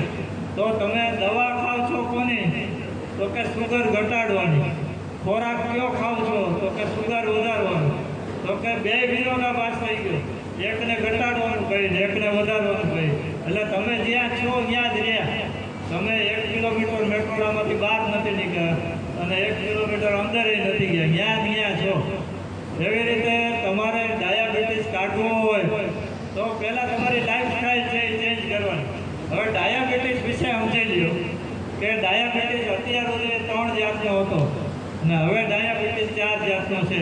એટલે પહેલો ડાયાબિટીસ છે એ પ્રેગ્નન્સી ડાયાબિટીસ.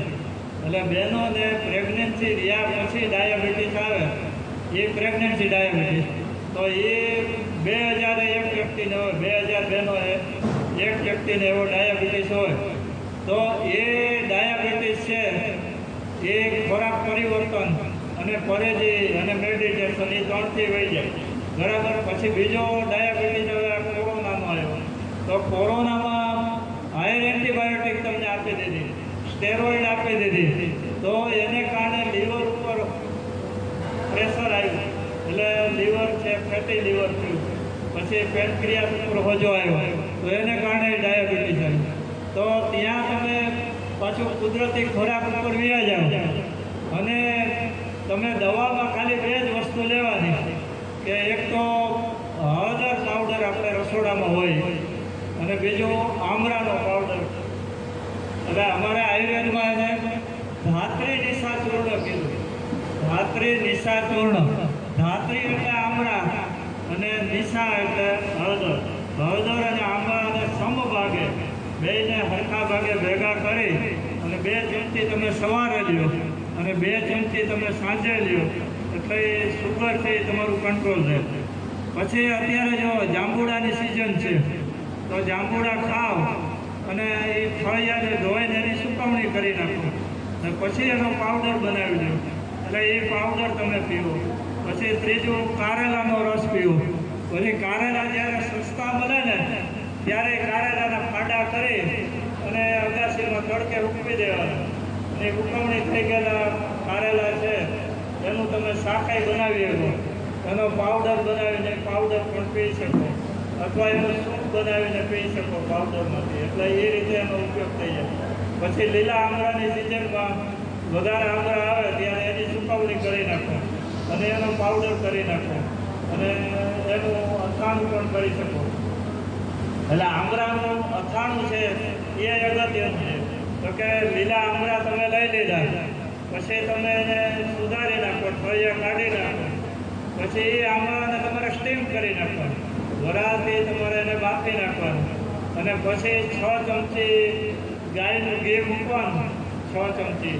અને એ ગાયનું ઘી સહેજ ગરમ થઈ જાય એટલે એમાં તમે 500 ગ્રામ આમળા હોય, માનો કે કિલો આમળા છે તો એમાં તમે 800 ગ્રામ ગોળ નાખી દો ઘીમાં અને એ ઘી ને ગોળ બધું એની ચાસણી થઈ જાય. પછી આમળા છે બાફેલા એને તમે મિક્સરમાં બ્લેન્ડર કરી નાખો અને પછી આમળાનું ચૂર્ણ એમાં નાખી દો અને એની પેસ્ટ બધી નાખી દો અને પછી એમાં તમે તજ પાવડર, લવિંગ પાવડર, એલચી પાવડર નાખી દો અને આઈકલાથી તમારો મુરબો થઈ ગયો અને એ મૂળકો તમે 3 ચમચી 2 ટાઈમ ખાઓ તો એનાથી તમારું શુગર કંટ્રોલ રહેશે. એટલે ડાયાબિટીસ છે, હવે 2 ડાયાબિટીસ સમજાયા. ત્રીજો ડાયાબિટીસ છે એ જુવેનાઇલ ડાયાબિટીસ, કે બાળકનો જન્મ થાય ત્યાંથી ડાયાબિટીસ આવે. પછી 5-7 વર્ષના બાળકો, બહેનો દીકરીઓ કોઈ બીમાર પડ્યા અને હોસ્પિટલમાં દાખલ કર્યા અને એ દવાની આડઅસરથી પેનક્રિયાસ અને લીવરમાં હોજા આવ્યા અને એને ડાયાબિટીસ ચાલુ થઈ ગયો. એ ટાઈપ 1 ડાયાબિટીસ. એટલે ટાઈપ 1 ડાયાબિટીસ છે એ 1000 વ્યક્તિએ 2 વ્યક્તિને હોય. 1000 ડાયાબિટીસના દર્દીઓ હોય એમાંથી 2 વ્યક્તિને ટાઈપ 1 હોય. તો ટાઈપ 1 ડાયાબિટીસ છે એ વધારે પડતી પરેજી અને નિયમોનું પાલન કરવાથી એની સાઈડ ઇફેક્ટ બધી બંધ થઈ જાય. અને ટાઈપ 1માં પહેલેથી દવા જો ચાલુ જ ન કરી હોય તો એને આપણા આ બધા આલ્કલાઇન ફૂડ જે છે, જ્યુસ ને સલાડ ને ફ્રૂટ, એનાથી કંટ્રોલ થઈ જાય. પછી આવ્યો ટાઈપ 2 ડાયાબિટીસ. એટલે ઝાઝા બધા વ્યક્તિઓને છે એ માનો કે 100 દર્દી છે તો એમાંથી 99 બધા ટાઈપ 2 ડાયાબિટીસ. તો ટાઈપ 2 ડાયાબિટીસ કેવો છે? તો કે આપણી ઈચ્છાથી આવેલો ડાયાબિટીસ છે, આપણી બેદરકારીથી આવેલો ડાયાબિટીસ છે, આપણે રહેણી કહેણી અને ખાવા પીવાની પદ્ધતિ અને ઘણી ભૂલ ભરેલી છે એને કારણે આવેલો છે. પછી વધારે પડતા ધંધાના ટેન્શન, આવકની ટેન્શન જેના કારણે આવેલો છે. પછી વધારે પડતું વજન છે એને કારણે આવેલો છે. પછી સવારે મોર્નિંગ વોક કે કસરત કે કાંઈ કરતા નથી એનાથી આવેલો છે. તો આ ટાઈપ 2 ડાયાબિટીસ કહેવાય.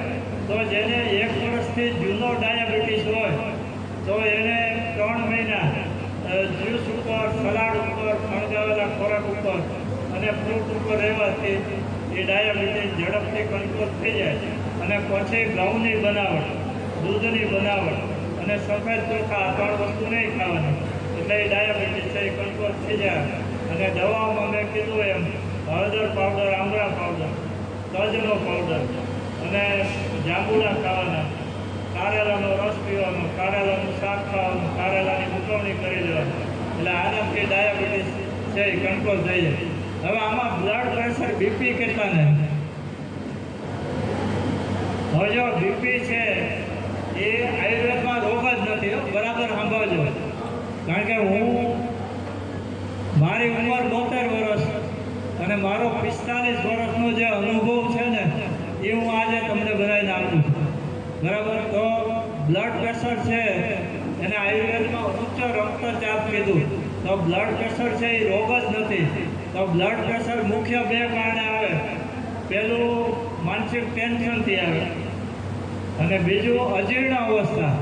અજીર્ણ, જીર્ણ એટલે પાચન થવું, એટલે પાચન ન થવું.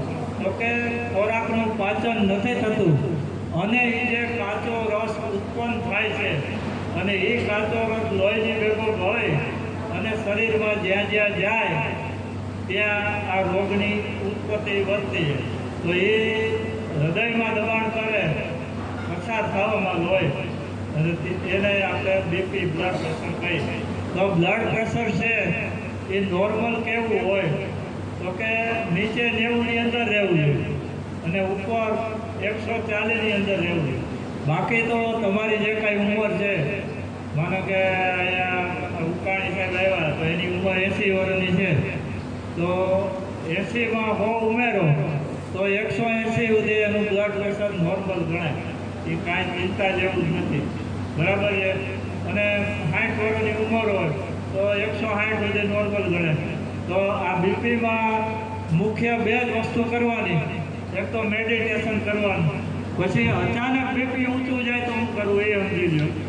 તો કે બરફની એક કટકો લેવાનો, સ્લાઇડ એક લેવાની અને એ બરફના કટકાને નાભી એટલે ડૂટી ઉપર રાખી દેવાનો અને એની માથે ભીનું નેપકિન કરીને રાખી દો એટલે બીપી તમારું કંટ્રોલ થઈ જાય.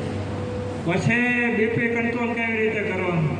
તો કે 2 નેપકિન તમે લ્યો અને એને ભીના કરી નીચોવી અને ડીપ ફ્રીજમાં રાખી દો અને અડધી કલાકમાં એ નેપકિન ભાઈ ઠંડા થઈ જાય. પછી એક નેપકિન તમે કપા ઉપર રાખી દો અને એક નેપકિન તમે પેટ ઉપર રાખી દો. એટલે એ તમારું બીપી છે એ કંટ્રોલ થાય. પછી ત્રીજું મુખ્ય કારણ કયું તો કે નિમક, મીઠું. તો નિમક છે એ આપણી ચમચી છે, ચમચી, તો એ પોણી ચમચી મીઠું, પોણી ચમચી મીઠું દરેક વ્યક્તિઓને દિવસ દરમિયાન ખાવાનું હોય. તો એ પોણી ચમચી મીઠું છે ને એ તમારા દાળ ભાત શાક રોટલા બધામાં આવી જાય. તો હવે વધારાનું જે મીઠું છે કે માનો કે તમે છાશમાં નાખો તો એ વધારાનું, અથાણા ખાવ વધારાના, પાપડ ખાવ વધારાના, આઈસ્ક્રીમ ખાવ વધારાના, ઠંડા પીણા પીવો વધારાનું, ફાસ્ટ ફૂડ ખાવ વધારાનું, નમકીન વેફર ગાંઠિયા ખમણ ખાવ એ વધારાનું. તો એ મીઠું તમારે બીપી આવી ગયું છે એને બંધ કરી દેવું. એને એ બધી વસ્તુ હાઈ સ્વાદિક ખોરાક એ બંધ કરી દેવો. હવે બીપીની દવામાં લખેલી હોય બે જ મુખ્ય દવા છે એની.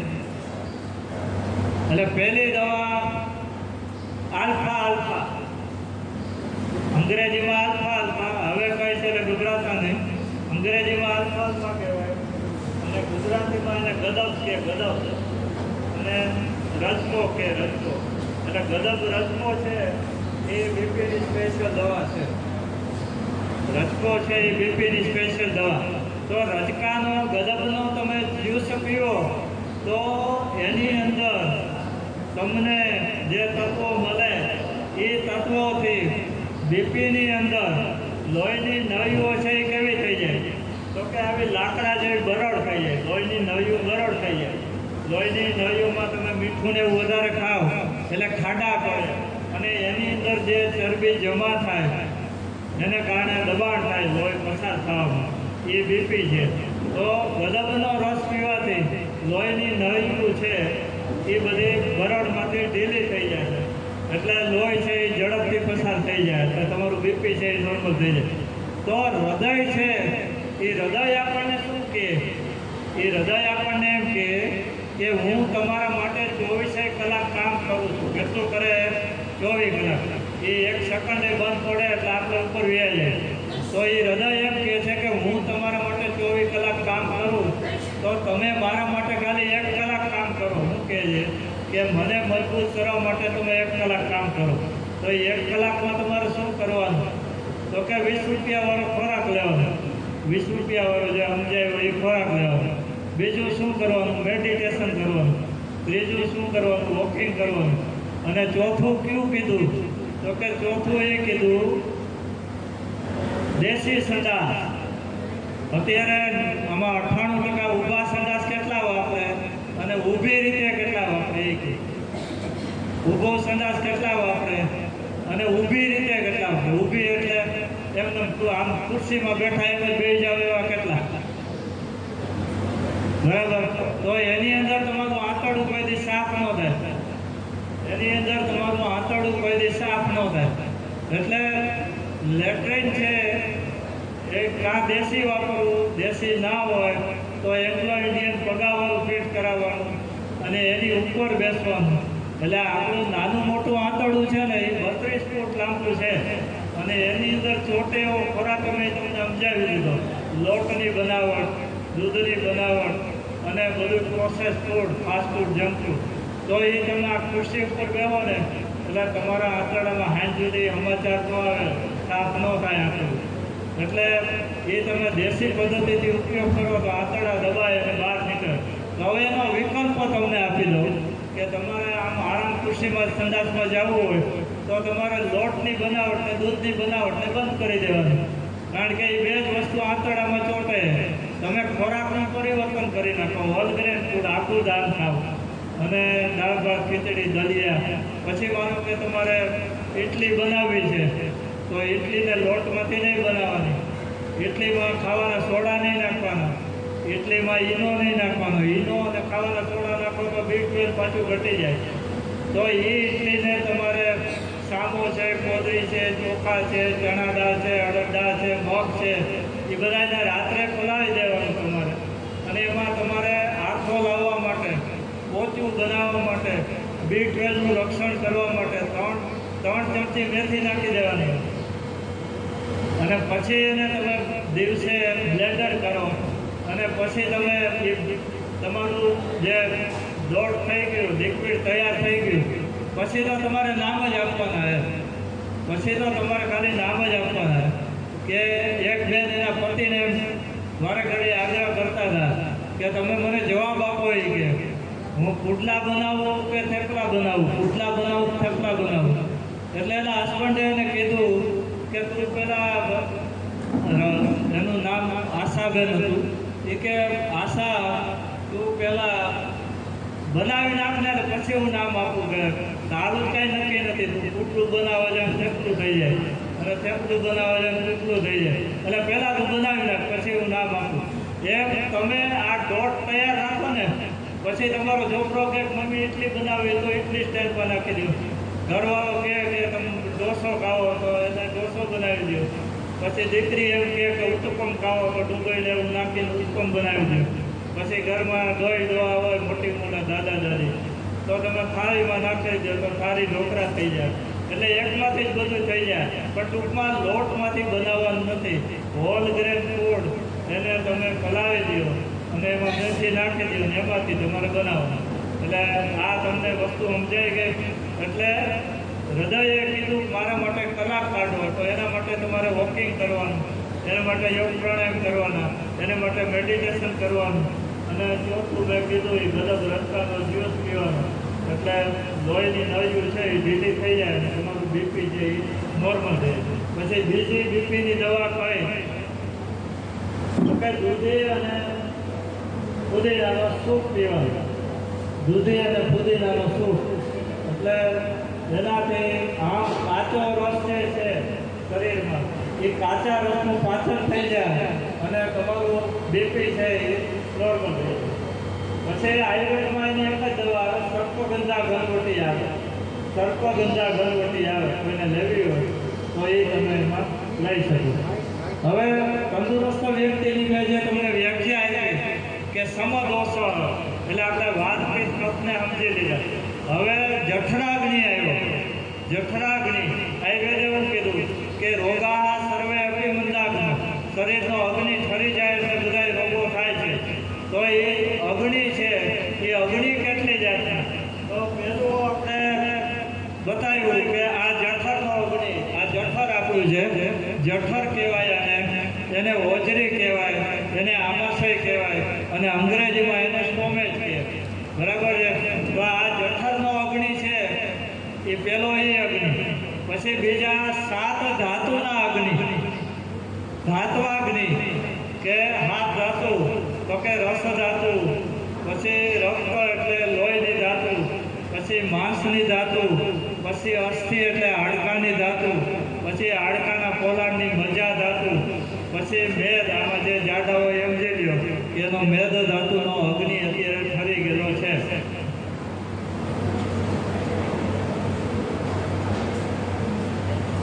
આ મારો અવાજ તમારા સુધી આવે છે?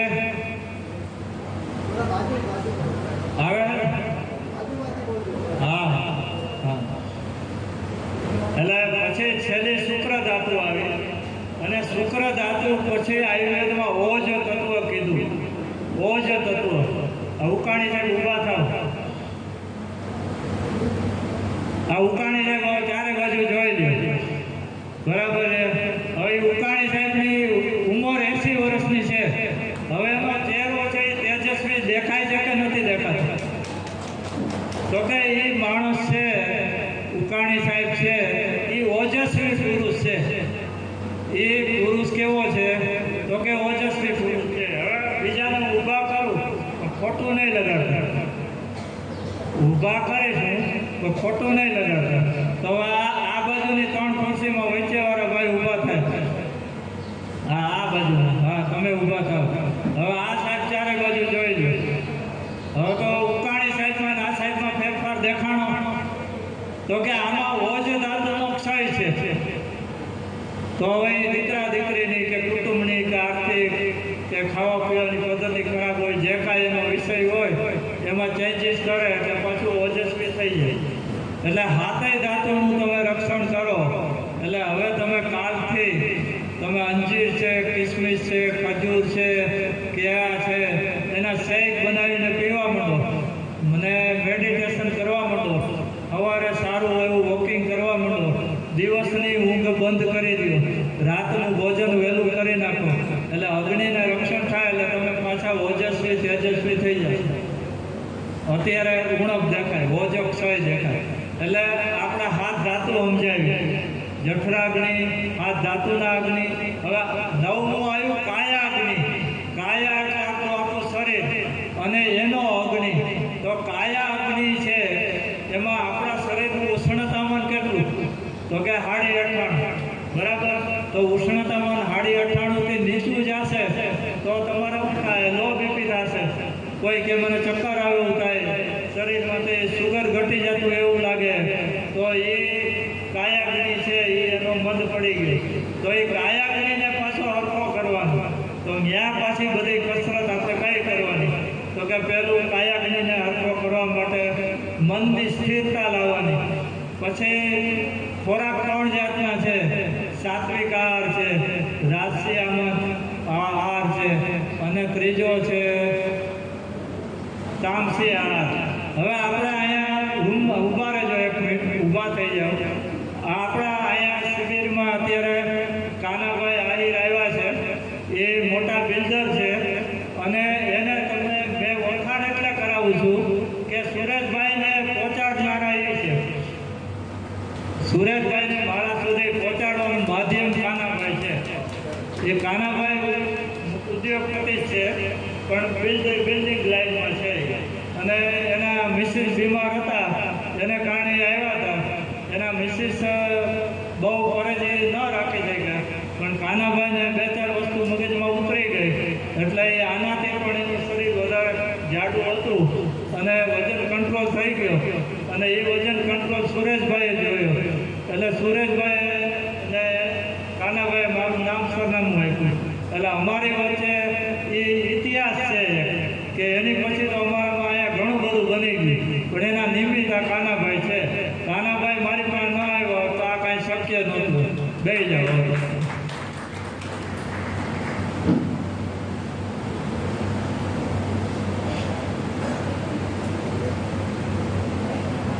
એટલે કાયાગ્નિ સમજાઈ ગયો કે 98 આપણું ઉષ્ણતામાન હોય, એનાથી નીચું જાય એટલે આપણને લો બીપી થાય, ચક્કર આવે એવું થાય. હવે આમાં લો બીપી વાળા છે કોઈ? હા, તો લો બીપી માં શું કરવાનું? તો કે એક લસણ છે, એ 3 કળી લસણ, એને પહેલાં ફોલી નાખવાનું, પછી કાચું લડી નાખવાનું, પછી કાચું લસણ ખાવાનું.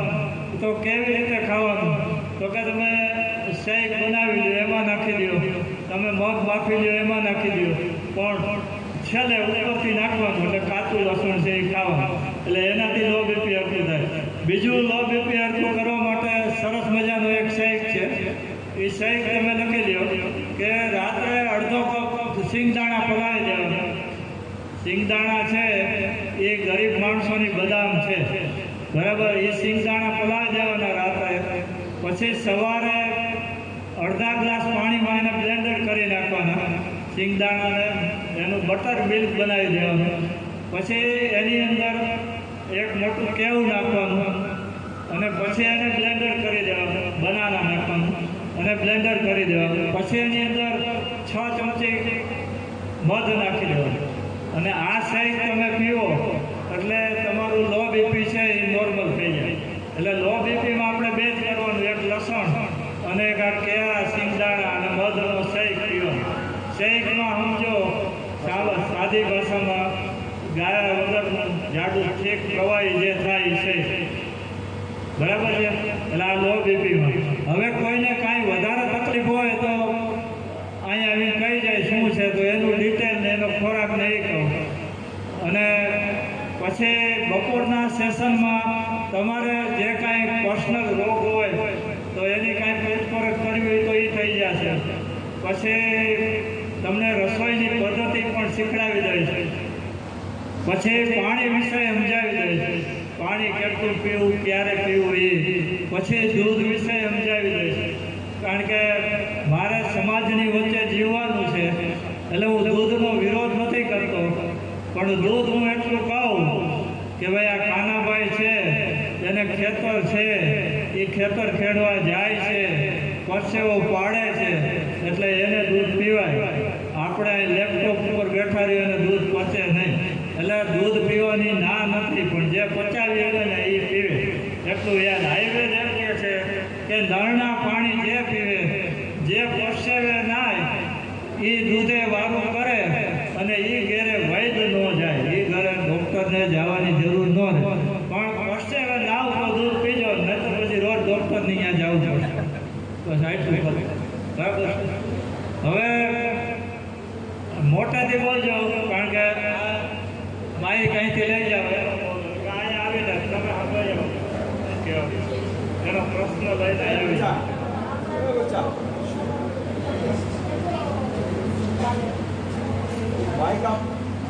એટલે આંબાનો જે આપણે મુરબો બનાવીએ, એ મુરબો બનાવવામાં તમે જે ઘીને ગરમ કરો અને એની અંદર જે આપણે ખાંડનો તો ઉપયોગ ક્યાંય કરવાનો જ નથી, તો એ તમે જે ગોળ દહીં નાખો અને એને બરાબર 15 થી 20 મિનિટ એની 2 તાર 3 તાર વાળી ચાસણી બનાવી નાખો, તો એ મુરબો તમારો આખું વરસ ચાલે. અને ફટાફટિયા હોય આમાં, અને ટેમ્પરરી કરવો હોય તો એને મહિનો હાલે એવો તો છે કે 10 મિનિટમાં તમે બધું પતાવી દો. હેલો સાહેબ, હેલો હેલો હેલો. તંદુરસ્ત વ્યક્તિની વ્યાખ્યા સાહેબ પૂરી થઈ ગઈ કે બાકી છે? આ તંદુરસ્ત વ્યક્તિની વ્યાખ્યા બોલી દઉં તમને આખું. સમદોષ એટલે વાતપીત કફ વિશે મેં કહી દીધું. સમદોષ સમાગ્નિશ્ચ એટલે 9 જાતના જે અગ્નિ છે એ પણ મેં કહી દીધા. જઠરનો અગ્નિ કહી દીધો, હાથ ધાતુના અગ્નિ કહી દીધા, કાયાનો અગ્નિ કહી દીધો. સમદોષ સમાગ્નિશ્ચ પછી સમધાતુ એટલે 7 જાતની જે ધાતુ છે એના અગ્નિ મેં કહી દીધા. હવે એ ધાતુ વિશે સમજી લો કે તમે જે ખોરાક લ્યો અને એનું બરાબર પાચન થાય તો એ પાચનમાંથી રસધાતુને પોષણ મળે, પછી રસધાતુમાંથી પાચન થાય પછી રક્તધાતુને પોષણ મળે, અને રક્તધાતુને પોષણ થાય પછી માંસધાતુને પોષણ મળે, પછી માંસધાતુને પોષણ થાય પછી અસ્થિ ધાતુ એટલે હાડકાને પોષણ મળે, અને હાડકા પછી એના પોલાણ એટલે મજા ધાતુને પોષણ મળે, અને પછી મેદ ધાતુને. તો આમાં પોતાની રીતે જાડા વ્યક્તિ હોય હાથ ઊંચા કરે, પોતાની રીતે પોતાને જાડા ગણતા હોય એવા હાથ ઊંચા કરે. આ તો એ બધાનો મેદ ધાતુનો અગ્નિ અત્યારે ઠરી ગયેલો છે. એ બધાનો મેદ ધાતુનો અગ્નિ અત્યારે બંધ પડી ગયો છે. તો હવે શું કરવું એ સમજી લ્યો. હવે શું કરવું એ સમજી લ્યો. એ 5 હાથ જેણે હાથ ઊંચા કર્યા એણે પહેલાં નિર્જલા ઉપવાસની પ્રેક્ટિસ કરવાની. પહેલાં 15 દિવસે એક કરવો, પછી થાય તો અઠવાડિયે એક કરવો. અને અત્યારે ઉનાળો વધારે છે એટલે ગભરાવાનું નહીં. મોઢું હુકાય તો પાણીના કોગળા કરીને દિવસ પૂરો કરી દેવાનો. એટલે પહેલો નિર્જલા ઉપવાસ કરો અને પછી 3 દિવસ પાણીના વોટર ફાસ્ટિંગ કરો, એટલે ત્યાં તમારો મેદ ધાતુનો અગ્નિ છે એ સક્રિય થઈ જાય. ચોથે દિવસે મેદ ધાતુ છે એનો અગ્નિ પ્રજ્વલિત થઈ જાય. પછી તમે આદુ છે, આદુ 3 ચમચી સવારે, 3 ચમચી સાંજે આદુને ખમણી નાખવાનું, એની અંદર જરીક સંચો નાખી દેવાનો, અને એ આદુને આપણે મહેમાન તરીકે નહીં પણ સ્પેશિયલ સ્પીકર તરીકે સ્થાન આપવાનું છે. અહીંયા હું બેઠો એમ, તો એ આદુ તમારે સવારે 11 વાગે અને સાંજે 6 વાગે જમ્યા પહેલાં ચાવીને ખાવાનું છે. એટલે એનાથી અગ્નિ વધારે પ્રજ્વલિત થશે. પછી આયુર્વેદમાં રુચિ શબ્દ કીધો કે તમે આદુ ખાધું નથી ત્યાં સુધી તમને કાંઈ રસ પીવાની ઈચ્છા નથી, જ્યુસ પીવાની ઈચ્છા નથી, સલાડ ખાવાની ઈચ્છા નથી, કે ફણગાવેલું ખાવાની ઈચ્છા નથી, કે મગનું સરસ મજાનું સૂપની પણ ઈચ્છા થતી નથી. તો અગ્નિ છે એ આદુથી પ્રજ્વલિત થશે. અહીંયા કોણ બોલે છે? ડૉક્ટર આદુ અંકલ બોલે. એટલે એ આદુથી અગ્નિ પ્રજ્વલિત થશે, અને એ અગ્નિ પ્રજ્વલિત થયા પછી આયુર્વેદે કીધું રુચિ એટલે ઈચ્છા થશે. અને ઈચ્છા થાય ત્યારે તમે જે કાંઈ પણ ખાઓ એના પાચક રસો પૂરબહારમાં હોય. કેવા હોય? પૂરબહારમાં.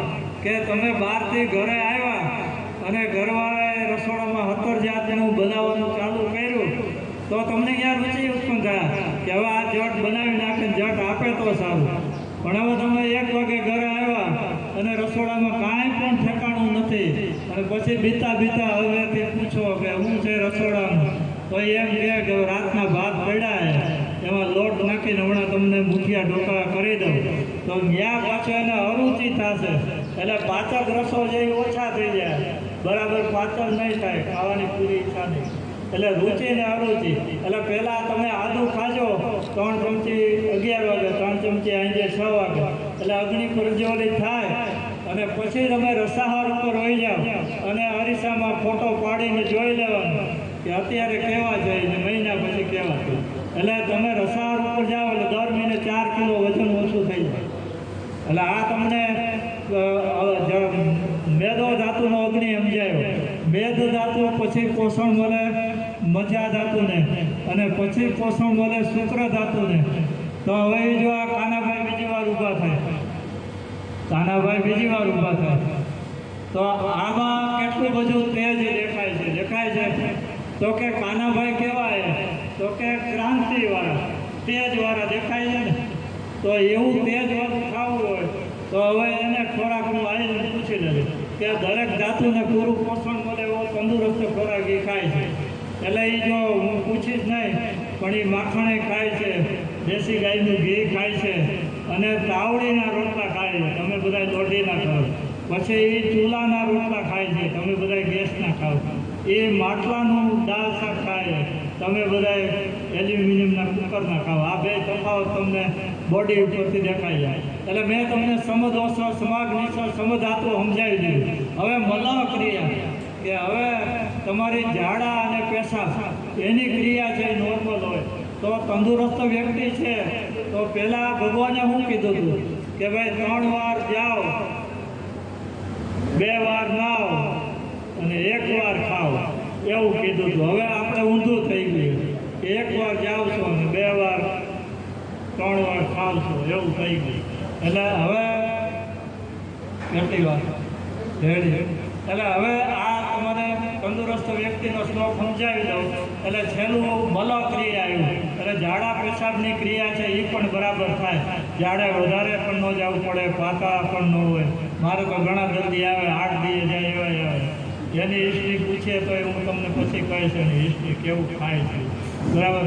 એટલે ઝાડા પેશાબની ક્રિયા બરાબર હોય એ તંદુરસ્ત વ્યક્તિ થાય. પછી એણે શારીરિક એવું સ્વાસ્થ્ય કીધું, એવું માનસિક સ્વાસ્થ્ય કીધું. તો સમદોષ સમાગ્નિશ સમધાતુ મલહ ક્રિયા એ તમારું શારીરિક સ્વાસ્થ્ય થયું. હવે માનસિક સ્વાસ્થ્ય આવ્યું. પ્રસન્ન આત્મા ઇન્દ્રિય મનઃ સ્વસ્થ ઇત્યભિધીત. જેનો આત્મા અંદરથી પ્રસન્ન હોય, મન પ્રફુલ્લિત હોય, બધી ઇન્દ્રિયો પ્રફુલ્લિત હોય, ત્યાંથી ઉઠે તો હાલવાની તેવડ ન હોય, બોલવાની તેવડ ન હોય, મોઢામાં ચાવવાની તેવડ ન હોય, દાંતે ઉખડી ગયા હોય, તો આ બધું છે એ પ્રસન્ન આત્મેન્દ્રિય મનમાં આવી જાય. એટલે શારીરિક રોગમાંથી માનસિક રોગો થાય અને માનસિક રોગોમાંથી પણ શારીરિક રોગો થાય. અને તંદુરસ્તી સ્વાસ્થ્ય છે એ 6 વસ્તુનું હોવું જોઈએ. શારીરિક સ્વાસ્થ્ય હોવું જોઈએ, માનસિક સ્વાસ્થ્ય હોવું જોઈએ, સામાજિક સ્વાસ્થ્ય હોવું જોઈએ. 5 માણસ વચ્ચે ઊભા હો તો તમને આદર સત્કાર મળે, સારી રીતે બોલાવે એવું હોવું જોઈએ. સામાજિક સ્વાસ્થ્ય હોવું જોઈએ.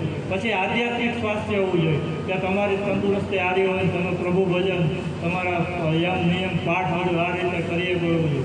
પછી પ્રાકૃતિક સ્વાસ્થ્ય સારું હોવું જોઈએ. ત્યાં સુરેશભાઈ અનેક જાતની વનસ્પતિના ઝાડવા ઉગાડ્યા તો એવાની વચ્ચે તમે રહેતા હોવા જોઈએ. અને પછી પર્યાવરણીય સ્વાસ્થ્ય સારું હોવું જોઈએ. એટલે આ 6 વસ્તુને તમારે પાલન કરવાનું. ને હવે આપણે જ્યુસ પીવા જવાના છીએ અને જ્યુસ પીને આવીને પછી હું તમને જ્યુસ શેમાંથી બનાવ્યું એ બધું સમજાવી દઈશ. પછી કેમ બનાવવું એ સમજાવી દઈશ. અને પછી આપણે પ્રશ્નોત્તરી ચાલુ થાય, પછી ભોજનનું ચાલુ થાય, પછી બપોરના સેશનમાં ભોજન વિશે સમજાવી દઈશ. અને પછી સાંજનું ભોજન કેવું હોવું જોઈએ એ તમને જમાડશું અને એના વિશે સમજાવી દઈશ. જય હિન્દ.